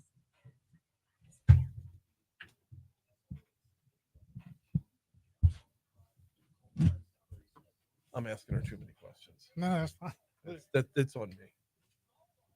She's got the same curious mind that I do. So, no, go. I was being polite I appreciate it. Don't be. for her, not you. 739 Talk 107.3 FM WBRP. It is time for Crimestoppers. We welcome in Lieutenant Don Coppola. How are you, man? I'm good. Good morning. Good morning. Glad to have you in here.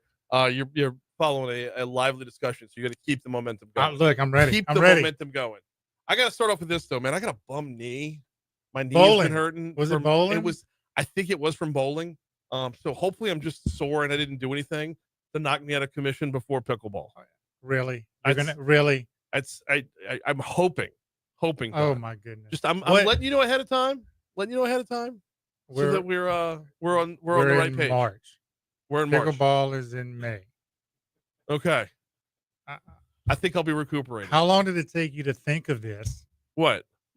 My knee. No, I have a I bum went knee. out Friday night. I went out to raise some money for cancer services in Mary Bird Perkins. You hit yourself with the bowling ball. And no, I did not hit myself with a bowling ball. It's just that continual stress on the knee there.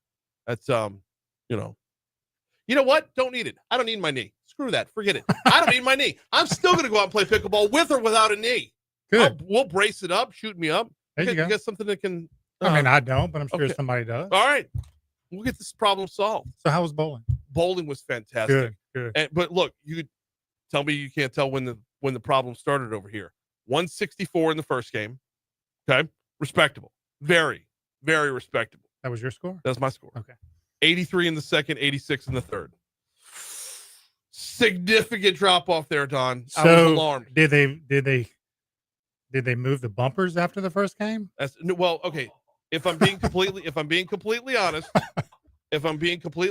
shout out to the Legends. They bought me a couple strikes. Well, good. So, but even without the bought strikes, I still would have been in the 120s. So, And the bumpers? no bumpers. Okay. No, what bumpers? I mean, I don't know what you're talking about, man. so yes, we are looking forward to pickleball fundraiser. Yep. Legacy, May 3rd and 4th, the first weekend in May. Right there on Sherwood, just Right north there of on Old Hammond Sherwood, Highway. Yeah, outdoor courts. You can go to Crimestoppers website, crimestoppers225.com. Mhm. There's registration. We're looking for not only participants, we're looking for sponsors, anything. And this is a fundraiser. We talk about money. We just raised the rewards, the first 48. Yep. And this is how we pay those tipsters through our fundraising events.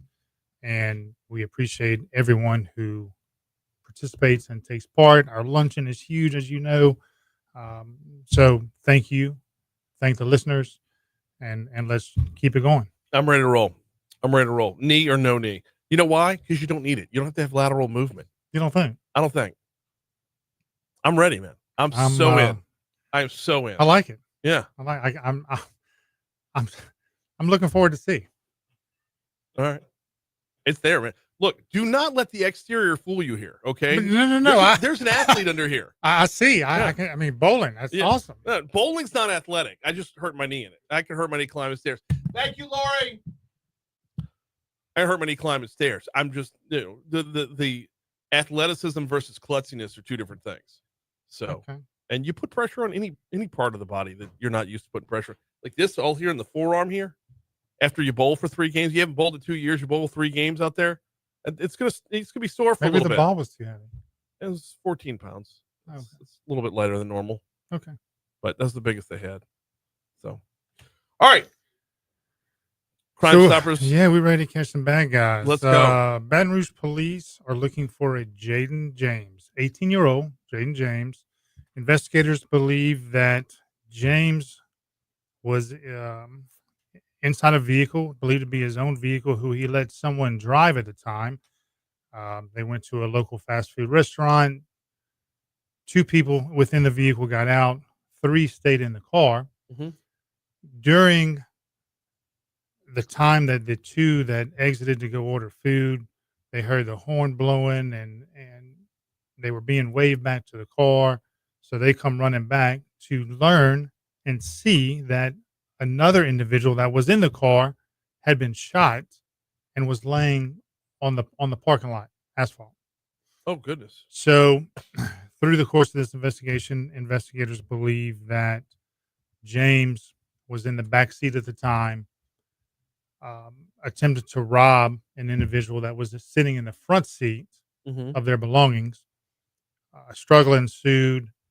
During that struggle, the victim was shot and then pushed out of the vehicle. Pushed out. Pushed out. So When did this happen? this happened earlier this year. Okay. So investigators are looking for Jaden James, 18 years old, on the charges of attempt first-degree murder, illegal use of weapons, and armed robbery. All right, man. I feel like I should have heard about this story. Well, it's a lot going on with the story, and unfortunately, I don't have the information as far as did everybody know each other? Was this individual, this victim, just picked up? So, but nevertheless, Jaden James, attempt first degree murder, illegal use of weapons, and armed robbery. All right.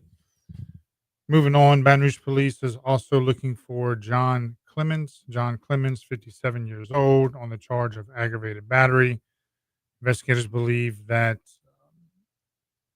Clemens struck a victim with his Chevrolet vehicle in a parking lot. Notice the victim comes walking. There's some beef between he and the victim over some type of stolen firearm. And so he knew of this victim's location, waited on him, sees him walking, and strikes him with his truck. So again, John Clemens, 57, wanted on the charge of aggravated battery. Wow. Okay. Is it just me or does that charge feel like it should? I mean, you run somebody with your car. That's bigger than aggravated battery. So, like intentionally run someone over with your car. Yeah, and I don't know. I'm just going with what I have. I know. Okay, so Yeah, you get the sheets in front of you. I got the sheets in front of me. Whereabouts was this? This was a parking lot in the 7900 block of Florida Boulevard. Parking lot 7900 block of Florida Boulevard. So just for context here, just so we know. So that should be 7900 Florida Boulevard. It should be around the Amazon, a little east of Amazon. Yeah, west of Amazon. West actually. of Amazon. Okay. Just west of Wooddale. Okay. I was in the right area. Yeah, you're in the right area. Just a couple blocks. So across the street from that La Morenita meat market, or within that Right block. there, I don't know within what that side of block. the street they were on, but you got La Morenita and the Hair Queen that's up in there, and it's Yep. Just I was down the road close. from that's actually right near Basis. Okay. Yeah, Basis Mid City campus. So that's all right. I mean, that's right in the thick of it, dude. That's right in the middle of It's right there. heart of Baton Rouge. So of course, check out our P3 tips. Mhm. If it's better to have and not need versus need and not have. Always. Our Facebook page. And listen, we appreciate everybody. Can't do it without them. And we want these calls to continue to come in, these tips to come in, and your information leads to the identity or the arrest of. Right. You're getting paid. 344-STOP is the phone number. 344-STOP goes along with that Facebook page and that P3 Tips app. Speaking of which, last time we were on, we were talking about a case of Dollar General, which y'all have still posted up on the Facebook page. Yes. Man, that thing, the number of times that thing has shown up in my news feed is It's incredible. yeah. The reach that you've got there, I've got to believe this is going to lead to an arrest. Just this particular video in and of itself. And that's what we're hoping. And it's we want people to realize that this program is anonymous. Mhm. It's been around for over 40 years, and you don't have something that long if it's not legit. Right. So just keep those calls coming, keep those tips coming, and yeah, get Well, ready for let's some go pickleball. back to Jaden real quick. Yeah. Because I don't think we gave what area of town that was in where that one happened. That one happened on 7600 block of Perkins Road. Another that should 7600 be- block. That Those should were- be Perkins and Essen area. That sounds right. 7600 block of Perkins is, yep, right there by Perkins and Essen. Nailed it. My coordinates are pretty good. Yeah, right there by that. The 7600 block of Perkins would be the block that's like leading up to it by that. Right there before Starring. Yeah, where Essen turns into Starring Lane. Right. That is where you're going to find it at that corner. Well, within that block, I should say. And we people have information Mhm. on these whereabouts and of Jaden and all the other futures that we have. And what we want is just that call to come in, that Yeah. information to come in, Just the nugget. and they'll never know it's you unless you tell somebody, hey, I made this phone call, I submitted this tip. Everything is done, and we do need to dedicate a segment to go back to going through the process because we haven't done that in a long while.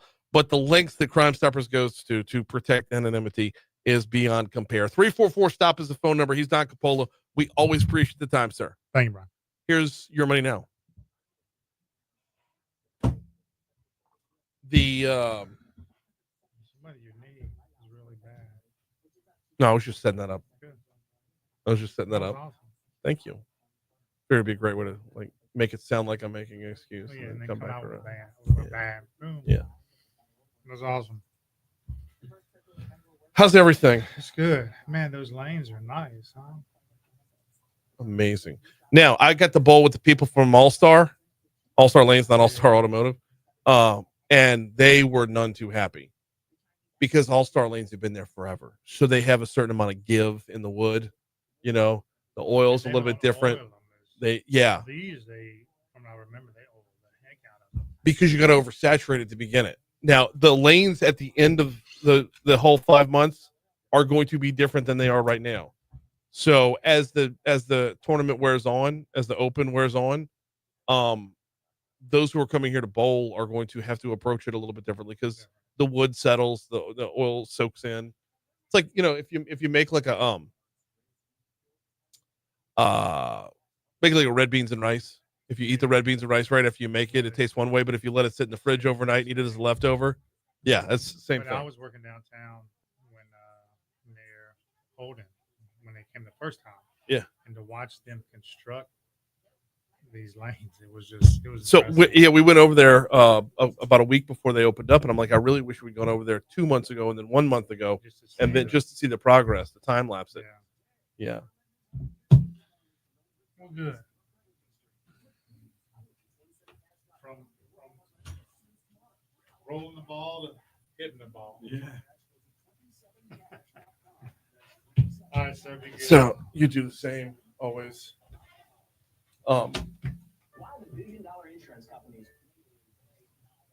So am I just be like in the regular pool, or are you pairing me up with somebody to? But I'm gonna get with Jai to see. I would just say the regular pool. Same. Find you. Are you finding anybody else, like anybody else from local media, or I mean, help me out with it. I would, can do on it?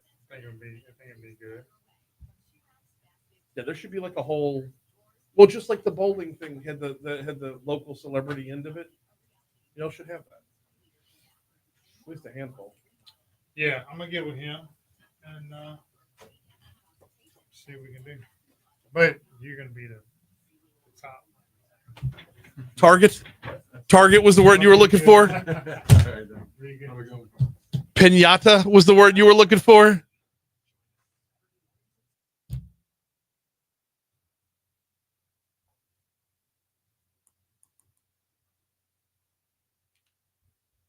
Laurie was in her wheelhouse this morning.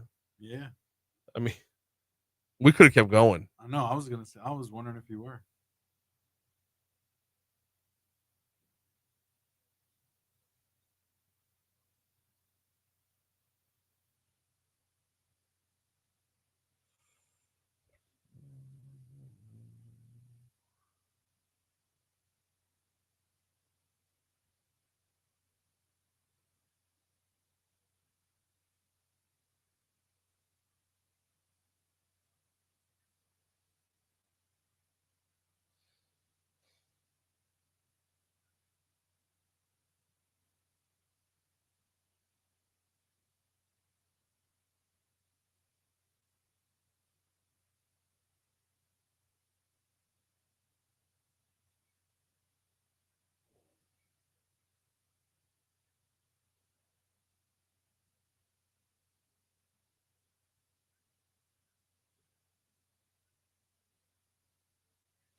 I never noticed that in this promo for Ramsey.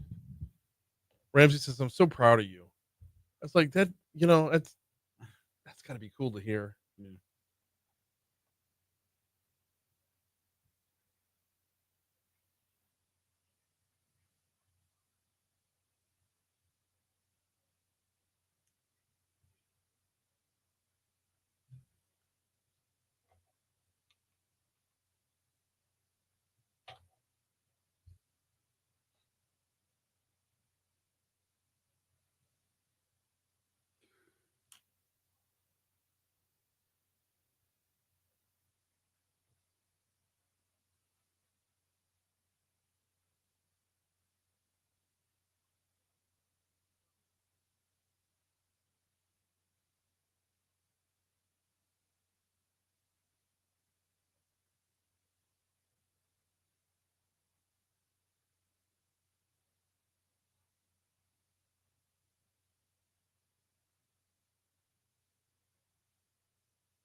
Seven 756 Talk 1073 FM WBRP mornings with Brian Haldane rolling right along. We're going to talk DOTD in just a second, but man, back to back right there. Thanks again to Don Capola for hopping on board as he does every single week for Crimestoppers. But can I rewind back to Laurie White Adams for just a second? I mean, that was an ill-timed news break right there because we could have kept going. We're getting in, and I know numbers on the radio. I get it, and I know I'm going to have to hear about it later on. But that's where the answers are. The answers are in the actual numbers. Everything else is a talking point. Everything else is rhetoric. The numbers are where it's at here. So as this conversation continues, let's start to look for that as the focus.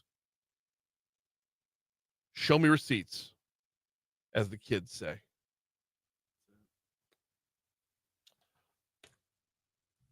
Before we dive back in, give me 60 seconds to remind you about the folks over at Landmark Bank. LandmarkBankLA.com is the website, LandmarkBankLA.com. If you are in the surrounding areas around Baton Rouge, you need to give Landmark Bank a look. They've got locations in Clinton, in Greensburg, 2 in Zachary, 2 in Denham Springs, and a Bruley office just opened up not too long ago at 4687 Highway 1 South. Landmark Bank is here for you to be your banker. Don't just get a bank, get a banker. If you deal with one of the national or international banks out there, you're going to get plenty of services available as far as what is offered, but not necessarily what is delivered. What you get with Landmark Bank is a banker where you walk through that front door, you shake someone's hand, you have a relationship with your banker. They've been doing business this way for over 100 years now, and they do it as good, if not better, than anybody else out there. So whether you're talking about your personal banking or your business banking, Landmark Bank, they've got you covered. Start at Landmark Bank LA to check out their different branches, and then go see them. Don't just have a bank, have a banker. They say on their website, our strength is your future. And they've meant that for over 100 years at Landmark Bank. All right. DOTD. You heard the story in our news at the bottom of the hour right there that they're looking for, they're going to put in a strategic improvement plan. What the hope here is to be able to deliver projects on schedule and meet better deadlines.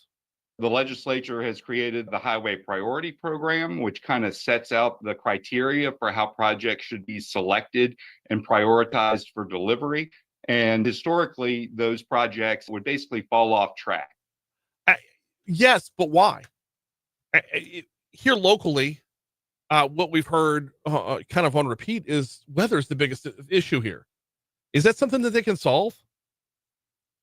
I don't know. Let's talk about this over on Facebook Live. As we get to our news at the top of the hour, let's continue the conversation with Facebook Live. When it comes to road projects, what's a reasonable goal here as far as meeting deadlines is concerned? We'll continue the conversation. Hour 3 is up next.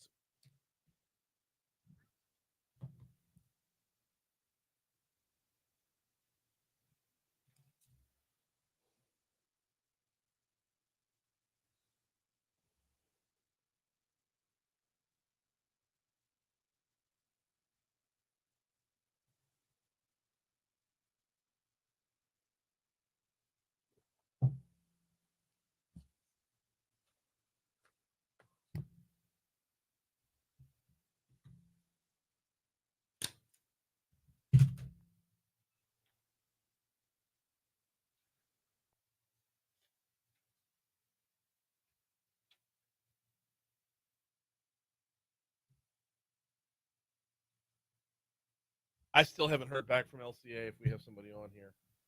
There's a possibility that Greg Bowser walks through the door.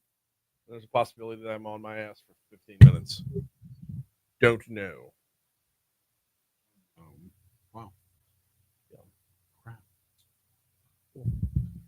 So I can't put somebody else on top of it unless I know for certain that they cancel.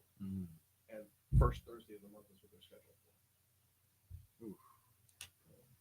You haven't heard anything? Me holding my dick.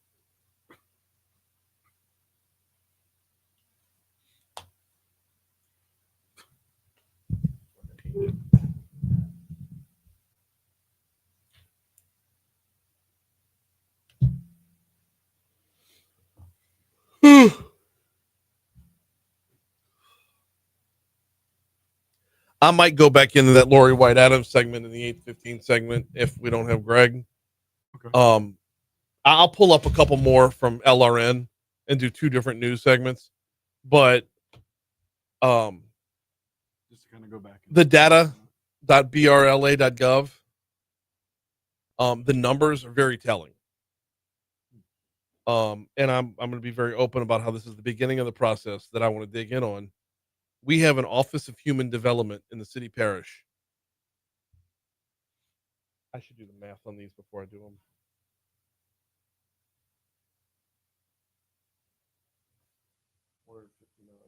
Full-time employees.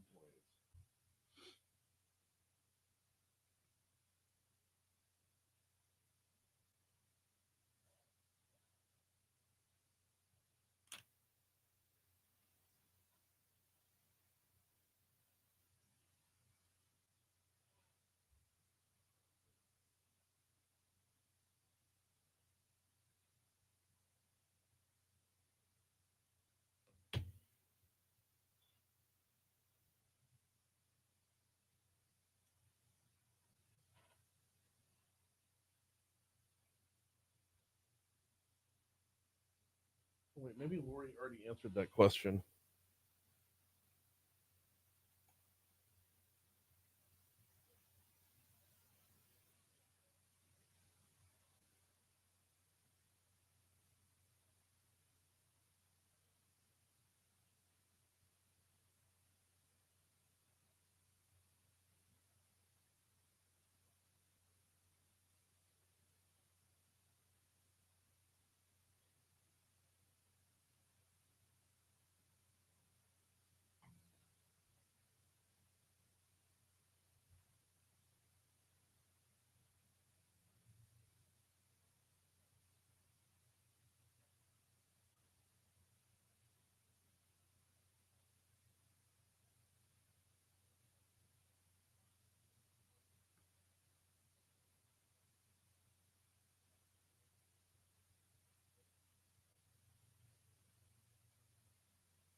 Laurie's got me down the rabbit hole here. We were talking budget a little bit less than an hour ago, and focus, stay on task. This can be dealt with after the show. Conversation's about to heat up, y'all, because Baton Rouge is about to be facing some pretty serious decisions. Being all things to all people, I don't know that we could foot that bill in perpetuity. It is not sustainable. That conversation will continue later on. By the way, if you missed the conversation with Councilwoman Laurie White Adams, can be available on demand at talk1073.com as soon as the show is over with, as are all of our interviews. For example, coming up at 8:35, Drew Murrell, interim councilman in St. George, gonna hop on and talk about the home rule charter. I know. I just did a whole diatribe on how mathing on the air is bad, and we're gonna math like some son of a gun. That's coming up later on this hour. Right now, though, we roll back the clock. Right now, this day in history.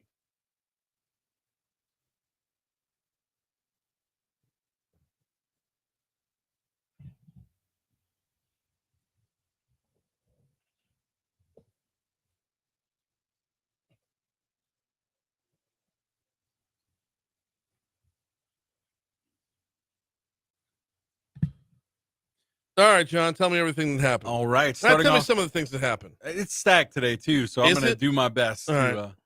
yeah.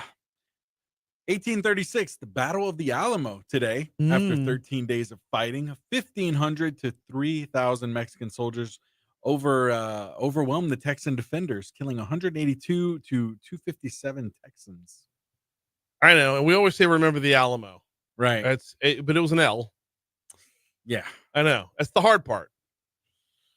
Hey, the first periodic table of the elements is introduced today in 1869 by Dmitry Mendeleev. Mendeleev. Russian.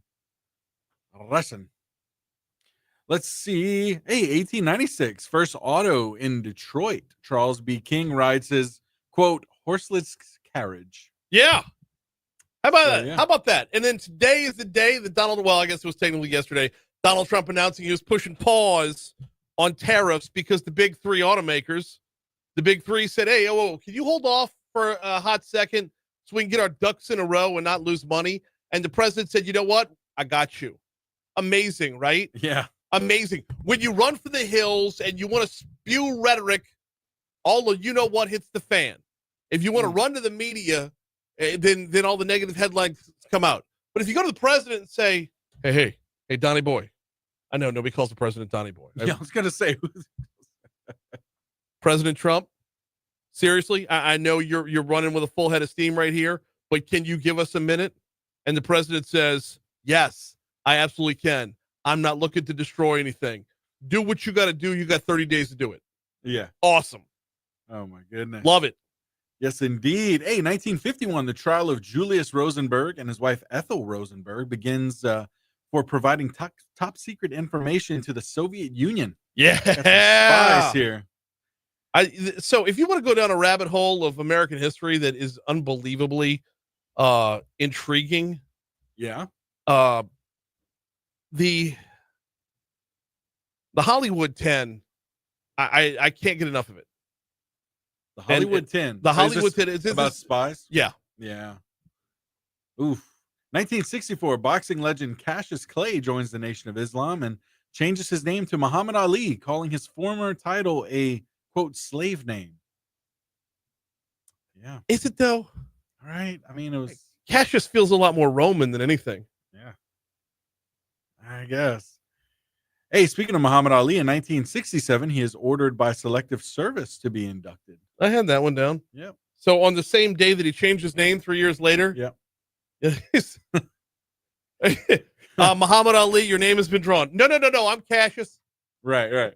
Oh, man. 1980. Hey, wait. 1924. What we got? This day in 1924, they opened up King Tut's tomb. Ooh. Yeah. Just keep that thing closed. Mm-hmm. Should have kept it closed. I don't know who opens tombs. I don't know. Bad call. I've seen The Mummy, and I don't know. It Bad just sounds like call. a bad idea. Hey, Walter Cronkite signs off as anchor of CBS Evening News this day in 1981. Wow. The first Lethal Weapon movie premiered today in 1987. Love that. Anything else on this day? I got a couple other things, but I mean,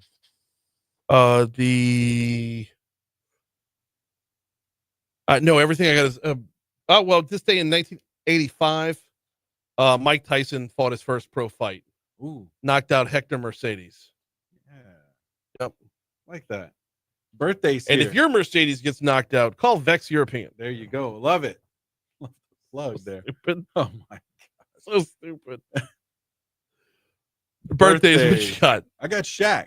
Yep, At you the got top of Shaq. my Darn list. right. Let's see. Shaquille Michael O'Neal born in this day in 1972. Yeah. Yeah. Let's see. Michelangelo here. Yeah. Yep. Let's see. David Gilmour of Pink Floyd as well Okay. today. Lou Costello as well. Let's All right. see. Who else we got here? Martin Cove from the Karate Kid and Cobra Kai. What did he play? He's the guy. He's the coach. Oh man, who did he? Was play? he Sensei John Kreese? Kreese. Yeah. He's Sensei Kreese. Yep. Okay. Yep. Let's see. Anybody else on your end? Did we ever forget about how bad Karate Kid 3 was? We Just try to forget. Can we never forget? Every third Never forget installment how just bad kind of- Karate Kid 3 was. It was a cash grab. It Right. was. It Had to was. be. But I didn't need John Kreese coming back, telling Terry Silver on a massage table to make his knuckles bleed. Like I didn't need whatever that wooden doll was that Daniel had to beat up on a regular basis. And I still don't know how that's training. Tom Arnold today as well. Tom Arnold's birthday was today. Arnold, yeah. All right. That's a pretty big day. Oh, yeah. And we're not even done yet. We got a couple more to cover here. Who you got? In that I had on my birthday list, former politician Marion Barry was born on this day in 1936. 3 years later, Cookie Rojas. Nobody's going to know who Cookie Rojas is. Former Major League Baseball player, former coach. He was a third base coach for the Mets. That's the only reason I know him. Alan Greenspan, American economist Alan Greenspan, born on this day in 1926. And also former LSU Tiger Chuck Wiley, born on this day in 1975. All right. Oh, Of course, dates death today. Davy Crockett, of course. We've been Yeah. talking about the Alamo. yeah. Let's see. Georgia O'Keeffe. George O'Keeffe. She died on this day in. Why does my computer not want to scroll? Dang it, computer. George O'Keeffe died on this day in 1986. Also, author Ayn Rand died on this day in 1982. Had her as well. Former First Lady Nancy Reagan died on this day in 2016. Yeah, everyone else. The author of Little Women, Louisa May Alcott, died on this day in 1888. And then, John Philip Sousa died on this day in 1932. And I got one more for you. Hall of Fame outfielder Kirby Puckett. Okay. Yeah, former Minnesota Twin. He died on this day in 2006. He had suffered a massive stroke. He was only 45 years old when he died. But anybody who grew up in the 80s and 90s loves and remembers Kirby Puckett for sure. Played for that 88 Twins team that won the World Series. So Puckett and Jack Morris and Kent Herbeck, and back when baseball was America's pastime. Yeah. Household names like Dan Gladden. Nobody knows who that is. But my 87 Topps card knows who he is. Yeah. What national day is it? Aside from Alamo Day, Day of Memorial and Respect for Veterans Day. Fair enough. We can do that. Yep. Why does that not fall on Veterans Day? I know. Yeah. Is it because we're like on the other half of the year right now? I mean, Veterans Day doesn't come up until November, so you'll have your Respect for Veterans Day. Then check back in a couple months when we'll have Memorial Day for the fallen. So, Yep. All right, I can roll with that. It's 8:15 at Talk 107.3 FM WBRP. Before we take our break, got to remind you about the folks over at Mathern's, and I'm continually reminding everybody in the Highland and Kenilworth area, download the Mathern's app today. I've been using Mathern's app for quite some time now, since it was introduced, actually, for the downtown location or for the Nicholson Drive location, the Nicholson Gateway Shopping Center. But Kenilworth area, over there by Highland and Kenilworth, Mathern's is coming home. Back to the OG Baton Rouge location. The people you miss and the prices you loved are coming back to Highland and Kenilworth. It used to be called Kenilworth Supermarket. Well, Mathern's is coming back to where they started in Baton Rouge with that location. It is just around the corner, just a couple weeks away. So be ready for it by downloading the Mathern's app. Once they move back in and open back up again, you'll have access to the weekly specials. You'll have access to coupons. You will earn cash towards more groceries every time you shop. Download the Mathern's app today.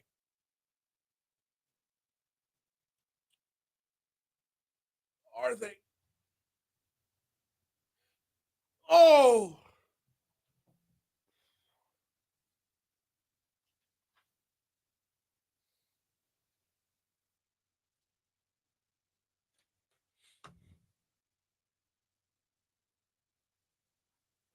So I guess no guest here. I guess not. A little bit pissed that she never emailed me back.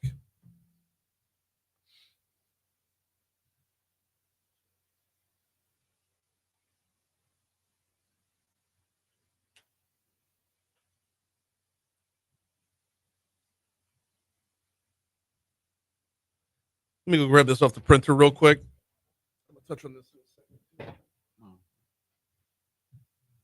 I wasn't kidding about my knee. It really hurts. Oh shoot, man.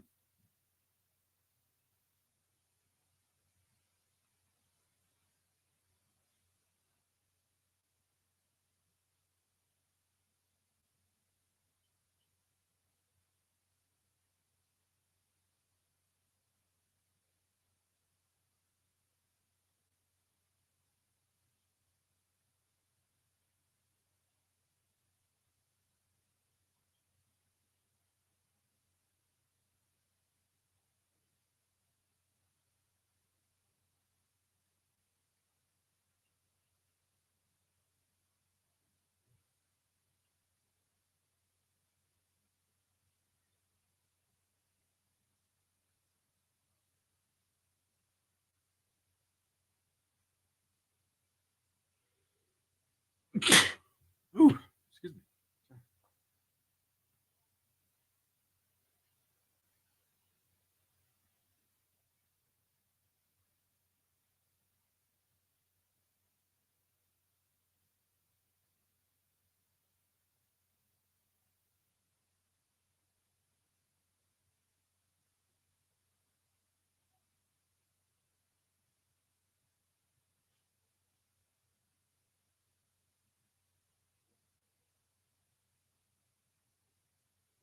I wanted to talk about this today, but I don't have the actual analysis.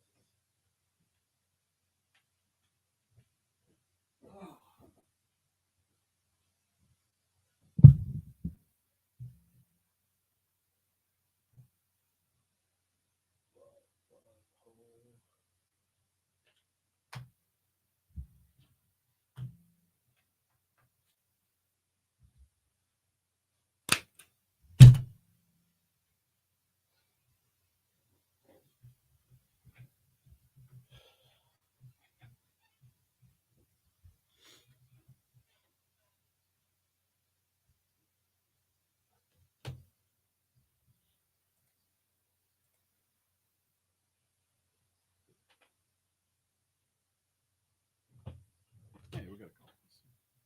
Studio. Studio.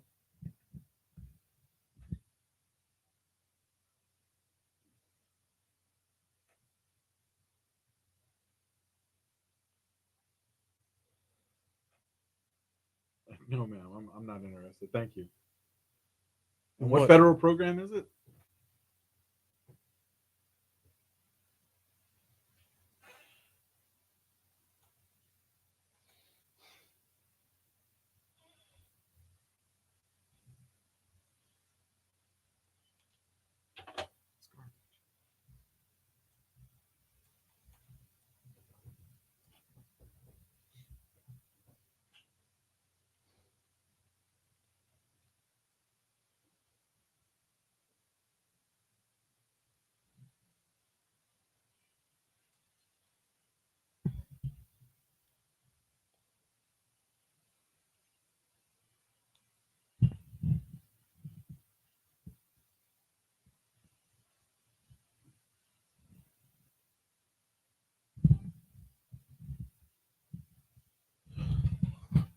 .821 Talk 107.3 FM WBRP mornings with Brian Haldane rolling right along. We're going to talk St. George in our next segment.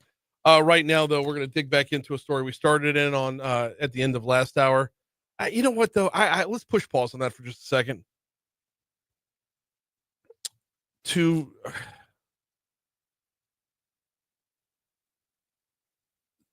story we were digging in on last hour involved the Baton Rouge budget, and this is going to be a bigger conversation moving forward, and actually ties in with the next segment when the folks from St. George are in here talking about their home rule charter. Because we had Laurie White Adams talk about the budget, and there's so many questions that still need to be answered right now. For example, if you look at data.brla.gov, you can get a breakdown of just about everything numerically that you want from within the city parish. And this page that I'm stuck on right now, that I've been digging into a little bit, and I need to dig into a lot further, breaks down how many people are employed in each department, and even beyond that, how many full-time, part-time, temporary, retirees that have returned to the workforce, interns, all of it. They've got the breakdown department by department, okay? And the top line here is going to be police department. Well over 700 employees overall, but even still, they are understaffed for Baton Rouge. And then right below that is the Library Board of Control, with all in total more than 600. Now, when you break that down for the library, it's 264 active employees, 264 full-time employees, 181 temporary, 75 part-time, 109 quarter-time, and then 2 part-time rehired retirees and an intern over at the Library Board of Control. On the one end, 264 full-time employees feels heavy. On the other hand, one intern feels really, really light. But when you start to break down the city parish budget, you're going to find that after police, library, and fire, you see a significant drop-off in how many people are employed per department. But what you will also find is that there are a number of departments that feel redundant when compared to other departments. For example, we have a human development services department that has 159 employees, 159 employees with their salaries and their benefits and their pensions. And when you break down what goes into the human development and services department, Office of Social Services is in there, Head Start programs in there, the Ryan White HIV/AIDS program is in there. They've got their goals and objectives listed out as well. And within that, you're going to find a breakdown that really, really screams maybe they could lean up a little bit, trim down, get them some semaglutide. But continue on down, and what you're going to find is when you start to get to areas like, and I mentioned this when Laurie was on, get to the Metro Council. Metro Council has 21 full-time employees, plus 12 council persons. The 12 council persons are considered part-time, but I think you all know from listening to this show, that's a full-time gig. But when you have a problem, who do you call? Probably your Metro Council person, right? Well, there's only 21 full-time employees there. 6 temporary, 3 part-time, 3 part-time rehired retirees. But you see the disparity there. The people you call, the people you need on a daily basis to get answers for you, remarkably understaffed. Other departments like, man, I don't want to be trivial about this, but we have 121 full-time environmental service employees. There's disparity there, and there's definitely some cleaning that needs to be done. Anyway, we'll continue that conversation. And like we said, all of it right now is a conversation. Nobody has said anything definitive. Nobody is cutting anybody's job yet. 825 Talk 107.3 FM WBRP. Let's get back into that DOTD story if we could for just a second. But before we do, got to remind you about the folks over at the Baton Rouge Metro Airport. FlyBTR.com is the website, FlyBTR.com. Making your family travel plans for the summer. Check out FlyBTR.com if you wouldn't mind. Do business with the airport that's in our own backyard. Save yourself the drive. Save yourself the parking. Save yourself the TSA hassle. It's so much more convenient when you fly BTR. And when you're counting out the time, especially if you don't have a direct flight, you have a layover, count out the time it takes you to drive down there and drive back versus staying right here. Flybtr.com. And when you want to talk about direct flights, direct flight to Washington, D.C. It leaves out in the 7 o'clock hour every morning, lands at Reagan National. You get your business done same day.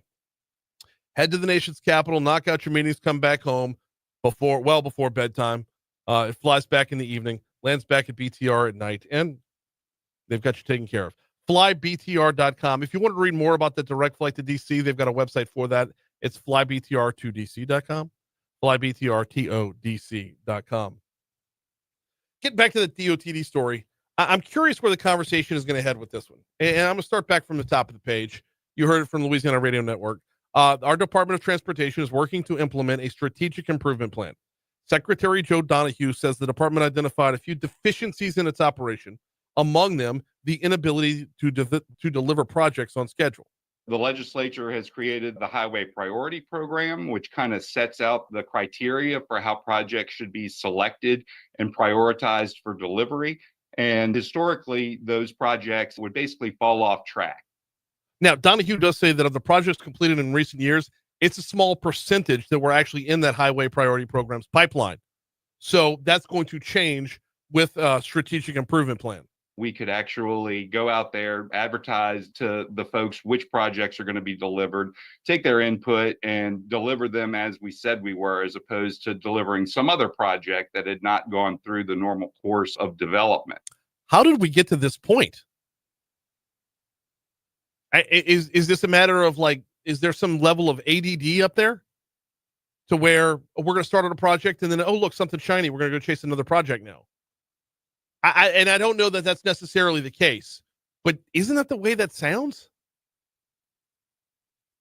Is the problem with the projects themselves, or is the problem with the department's messaging?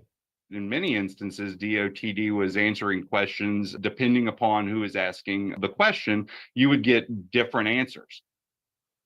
Whew. All right. Long overdue, but let's clean it up. Long overdue, but I'm here for it if we're going to clean up. Here's what I know about DOTD.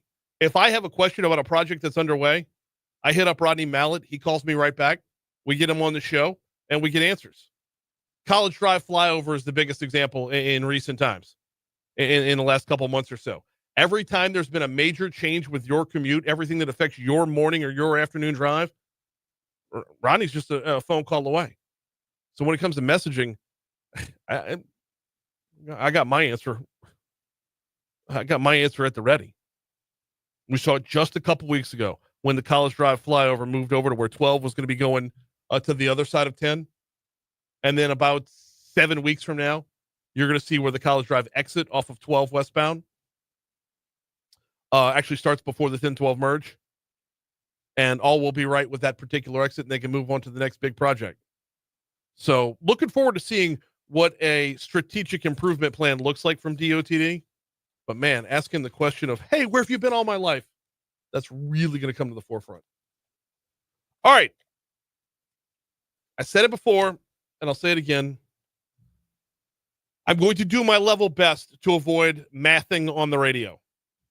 But we got to talk about a home rule charter coming up next. I'm sure numbers will be involved somewhere within that. Drew Murrell from the city of St. George is at the ready. He's coming up after we check news, traffic, and weather. Oh, don't forget programming note tomorrow night. Can't give you a specific time right now. 8:30 is the scheduled time. Can't give you an opponent because the games before them have yet to be played. But LSU women's basketball, your home for LSU women's basketball is right here on Talk 107.3 FM. The Kim Mulkey's Tigers will be the last team in the Southeastern Conference to touch the floor to play in the SEC tournament. That's coming up, scheduled for 8:30 tomorrow night right here on Talk 107.3. Hi, sir. I'm golden. How are you? That whole exchange yesterday was hilarious. What? I get the email from James. Yeah, I text you. She texts you. She calls me back. I felt bad, like I embarrassed her. Like, to the side, you.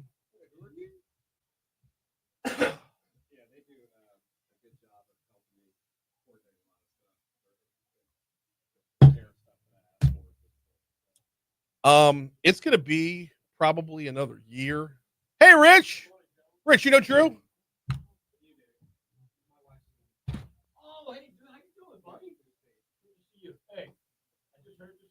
I'm getting ready to roll, but Florida and Alabama, they play tonight at 8:30. And Yeah. LSU gets the win. Yeah. Yeah, but we don't know which one yet. No, okay, but well, I didn't mean to interrupt. No, you're good. You can give me any advice Florida- in this business. Look, just if you come down here, second door on the right. Always. He knows I'm messing with him. I know. Brian, it's all right, dude. You all right, dude? I'm Lighten up good. a little I'm bit. good. Now worry about you. See that causeway is what separates guys like you and I. You grew up in a North Shore. You're not from the channel. That's why sometimes you get flustered. Put the toll on the How wrong come the side of last that name bridge. Haldane, you're not celebrating Irish History Month? How come you're not doing it? I will. You do. The Metairie St. Patrick's Day Parade. Actually, it's east of Causeway, so the Metairie I'm St. talking Patrick's Day talking Parade. about our Irish history to the mass. Yes, there's a County Condon. You know what? You know why you're not doing it? Because you're worried about getting offended. They don't invite you to D.C. for Mardi Gras. Bruh. That's what your problem is.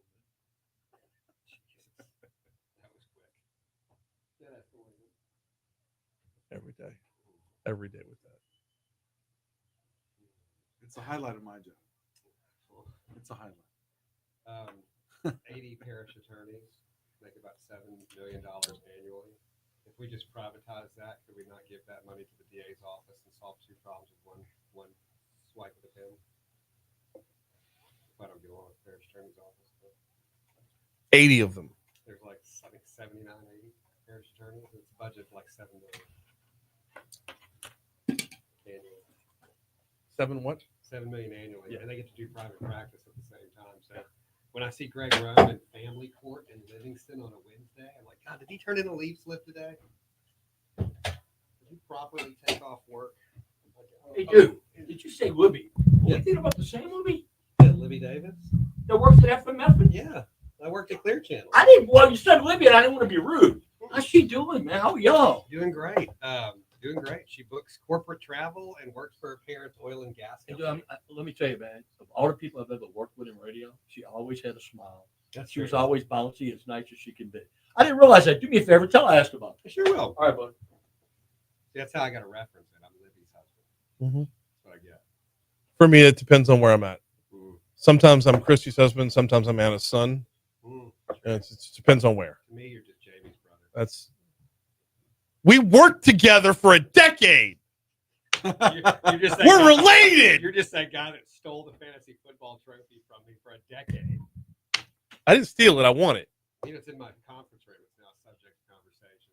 Good. So I reference Brian Haldane stole it. The now defunct league. No, we're still playing, huh? I don't know. I was never invited back. That's why the trophy ended up in the closet, because y'all cut me out of the damn league. No, I got cut out, and then I bitched enough, and I got invited back in by Murphy Martin. I think Murphy Martin's kid is taking his spot. Saying. Murphy Martin, who had a birthday yesterday. He did. He did. Murphy Martin, who has an unbelievable affinity to the city of Boston and was born on the same day as the Boston Massacre. And I don't think he even went to Boston for the longest time. I think only he went to Boston for the first time like a few years ago. Like named his kid's Patriots name. Weird. Yeah. Weird. Yeah. Weird. I think he should have to update his kids' names as the quarterbacks change in New England. Like he could have little Drake May now. I love that. Yeah. I think he should be required to do it. Well, you just want him to go back and name his son Drew. Bledsoe. God love So him. we have within the city parish government an office of human development, Oh, so this an right. office of workforce development, and an office of development. So the Head Start program, they found out when Sid took over, the kids were coming out dumber. Yeah. Unbelievable. Every time he turns around and looks at something, like I suggested years ago, we take cats and we privatize it and make it Uber Lyft subsidies. And everybody under the poverty level gets an Uber Lyft card they can use twice a day. Yeah. And now all of a sudden she doesn't have to walk to the bus stop in the rain 3 blocks away. It comes to her house, drops her off at work. And because the cost per rider is like $40 a person with how many few riders they have. Yeah. So you know what they did? They flipped that and created a personal service under the public domain, on the public dime, that it makes it harder for Uber workers to get work. That's it. Well, they don't want to streamline government because that's where the power base is. They want to keep that bloated government. Mhm.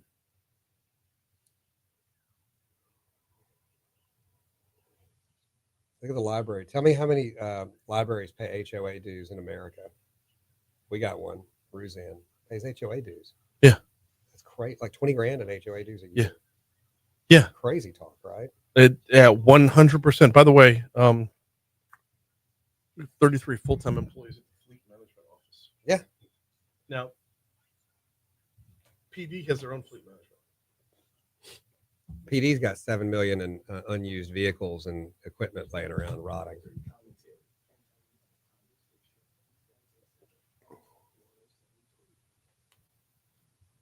Well,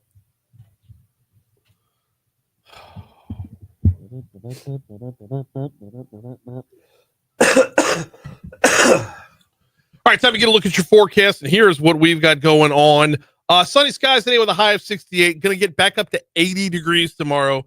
Overnight low tonight gets back down to 46. So from tomorrow morning, you're going to see it go from 46 up to 80. Overnight low on Friday night into Saturday morning is 60. We're looking at a 70% chance of rain on Saturday.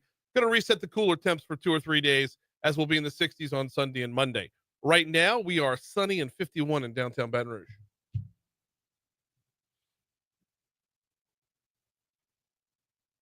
It's on the March ballot, right? March 29th. Yeah. Early voting begins the 15th. You have competition? Mm-mm. Oh, also, I need to talk to you about something completely off the record in the next break. Okay. Yeah.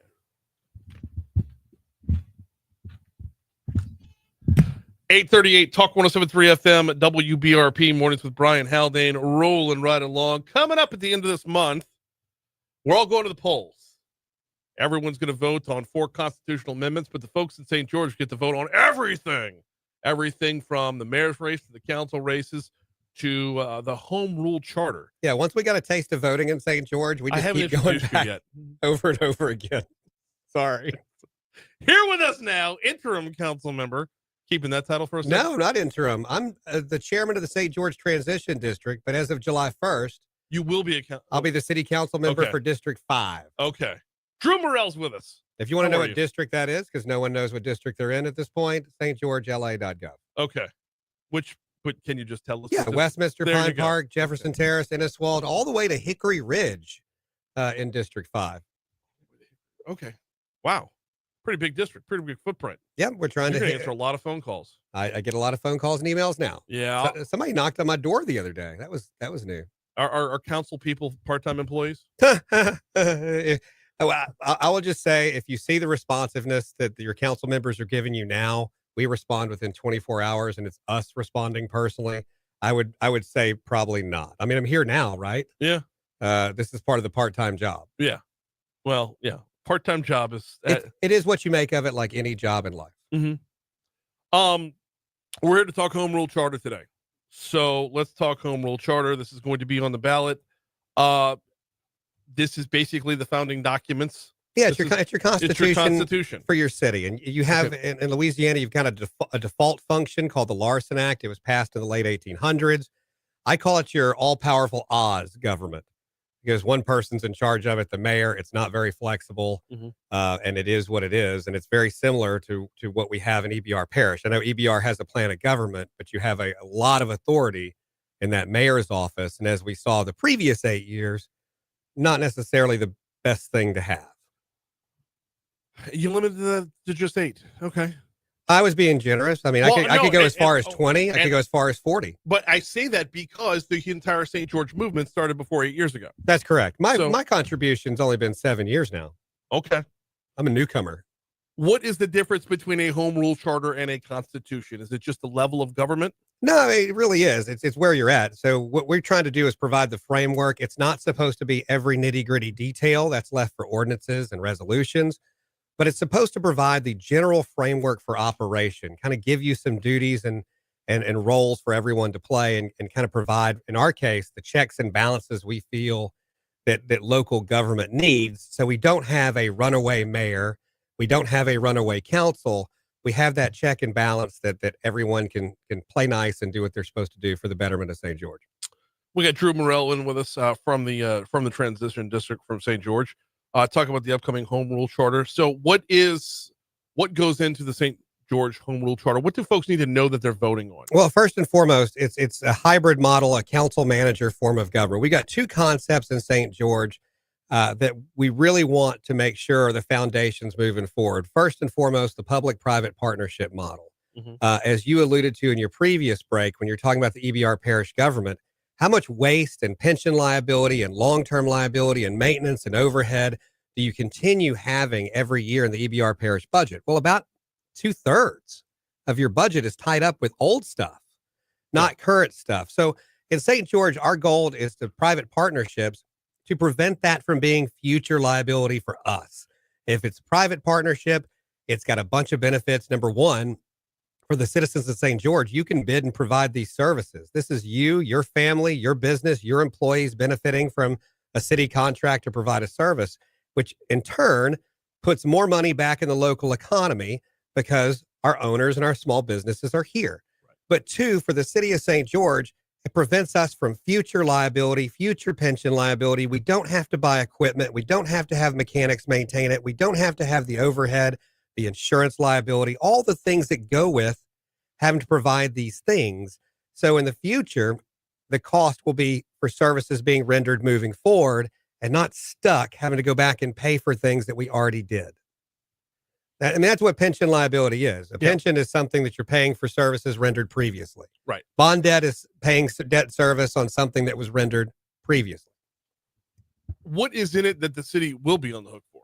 So for us, essentially, you've got your part-time city council. As we alluded, part-time is kind of a misnomer, but very much so. In our government, because we want to be more streamlined, you're going to have a city council instead of having you said, I think 21 employees with 21 full-time employees for 12 Metro Council members. So in our world, it's going to be 7 city council members, and we're going to split an assistant because we want to be accountable to you directly. I don't want you having to call my legislative assistant. I want you to be able to get a hold of me. I want to be able to direct you where I believe you need to go because I'm the one you elected.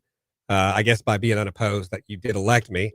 But I'm the one that needs to call you back. I'm the one that needs to have the information and know what I need to read what's going on the agenda. I need to be up to date and up to speed. And we believe as far as future accountability, when you have that legislative assistant, God love them, they do a great job. That's an extra $50K a year, not including the extra 30% in benefits, which is also that future pension liability we've talked about. That's an additional cost on top of that council member. Well, in our world, it's the council member. Right. And you're going to get us. So that's one part. If you look at our mayor's role, it is going to be different. It's a different model than we've ever had in the state of Louisiana. And somebody's tried to tell me that's a negative, that we've never done that. We don't do this in Louisiana. Well, maybe that's the problem, right? Maybe the solution is to look outside the borders occasionally and look at best practices everywhere else. And 65% of the country, including most of Texas, is using the city council hybrid manager form of government. And what this is doing for our mayor's role, he's going to have line item veto power. So if the city manager proposes a budget, he can go through there and line item veto it. If the city council does something that, say, for example, doesn't look good, doesn't benefit the citizens of St. George, he, or in this case, Dustin Yates is mayor now, Dustin can go in and veto that item and take care of it. And the council can override his veto. So it's very similar to the form of government we have at the state level and very similar to the form of government we have at the federal level. We got Drew Murrell in with us talking about the home rule charter that's going to be on your, if you're in St. George, will be on your ballot on March 29th. Drew, I haven't heard form of government pushback as much as I've heard pushback on amounts. And you started in with that with, you started to touch on that with 7 council members, yes, 1 assistant. When you look at the amounts that are paid to council members, when you look at the amounts that are paid to the mayor's office, it's not so much the one salary as much as it is, think of it in terms of how many people will work on that office total. And that's what I've said. You got to get away from the narrative of officer and get into the idea of office, because the office is dramatically different. From EBR Parish's standpoint, you're looking at an office that's got 19 employees in the executive office with a budget of over $4 million annually. Right. That's a lot of folks doing a lot of jobs, and I'm not saying they're doing a bad job. I'm just saying it's just a different form than what we want to do. If you look at something like Sandy Springs, Georgia, which was one of the original concepts we looked at from a public-private partnership model. There's 3 people in that executive office that are making over $1 million combined. Right. It's a different idea. What we're trying to do is streamline it down. So the people that you're paying your money to, the people that are responsible to you, the people that you elected are the ones that are going to get that salary because they're the ones that are directly accountable to you. So when you don't like it, you vote them out and vote somebody else in, as opposed to the unnamed employee you don't know who got hired and you have no accountability for them. And they're just allowed to go on and make, 100, 150, 200,000 a year. And you don't even know they exist in departments we can't even name. Yeah. Right. They're a line item. And we're going through this battle in EBR right now. And we're going to see a lot of, I know I shouldn't be using the term local doging. Yeah, no, I don't disagree. It's a long time coming to pare down the government monster. Mm-hmm. And in St. George, the whole point of the Home Rule Charter is to prevent that government monster from ever being built. Because if you default to the Larson Act, it's very similar to EBR Parish. It's going to force you to hire a bunch of employees. Let's talk about that for just a second, because with this being on the ballot in March, let me just set up the question this way. What happens if it doesn't pass? Well, you default to the Larson Act, and I think you default to the Larson Act for the next 4 years because that's the term of government. Once someone takes office under a plan of government, that change to me cannot take effect until the next term because you're playing with the rules that you got elected by, which is the reason we have the Home Rule Charter on the same ballot that we have the first elected council and mayor and police chief, is so they can take office with the rules of the Home Rule Charter. Otherwise, we would have been delayed. Right. Well, or conversely, you didn't want to write the Home Rule Charter for the interims. No, you wanted everyone to know the rules they were playing by. So when they went through qualifying, they would know this was a possibility. Same with salaries. They could have waited till after qualifying to set those salaries, which would have been, I think, way smarter from a political standpoint. But they chose to do it and be upfront about it. So everyone who qualified would know what's out there. We got 2 minutes left with Drew Murrell from the city of St. George.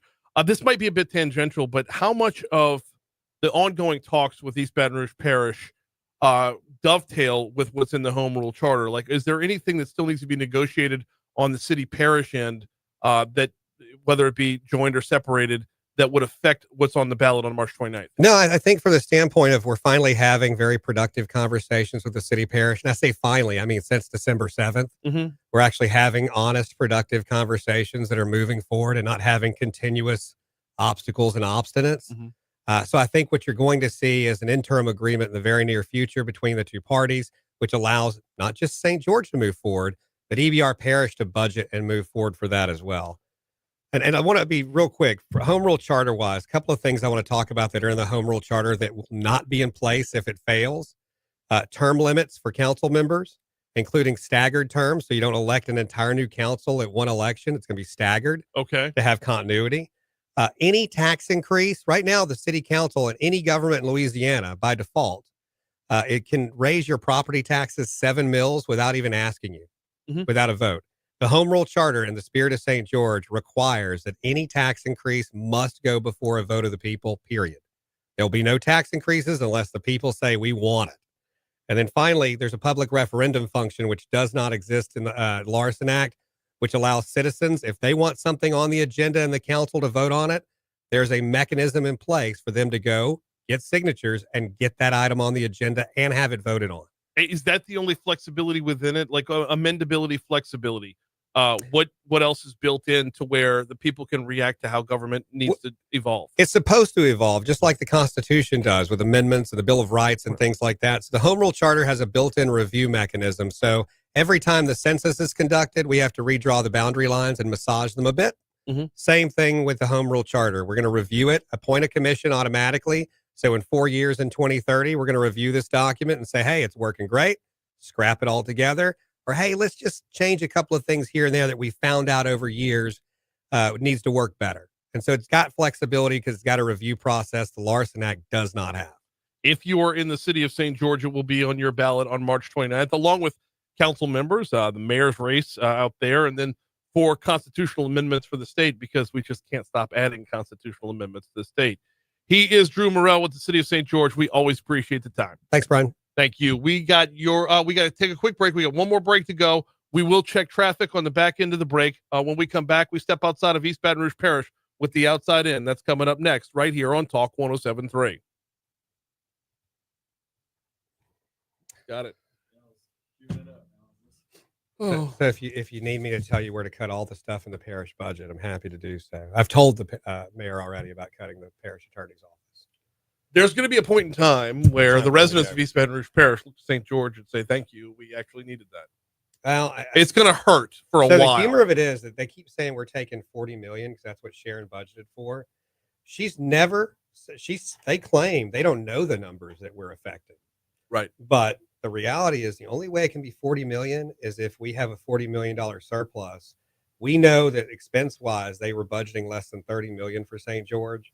So, and we think our revenue numbers can be closer to 70 million, not 48.3. And that would account for a $40 million deficit. So if we have that kind of surplus, Jesus. Yeah. Numbers are hard to actually define. It's getting they kept telling really, us, really shitty. Yeah, they kept telling us. I mean, the way they've convoluted that budget in the last decade to hide money is unbelievable. Kill the mice for a sec.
8:56 coming up on 8:57 at Talk 107.3 FM, WBRP. Moon Griffon coming your way next.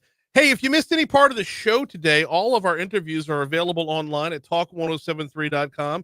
And if you're missing us on air because of that staticky, well, we're still having our transmitter problem. So thank you for fighting through it with us. But we're available on Facebook Live. We're available on YouTube Live. And of course, we're available on our app. All of these courtesy of the folks over at Lake Urgent Care. All right, before we get out of here, let's hit up the outside in.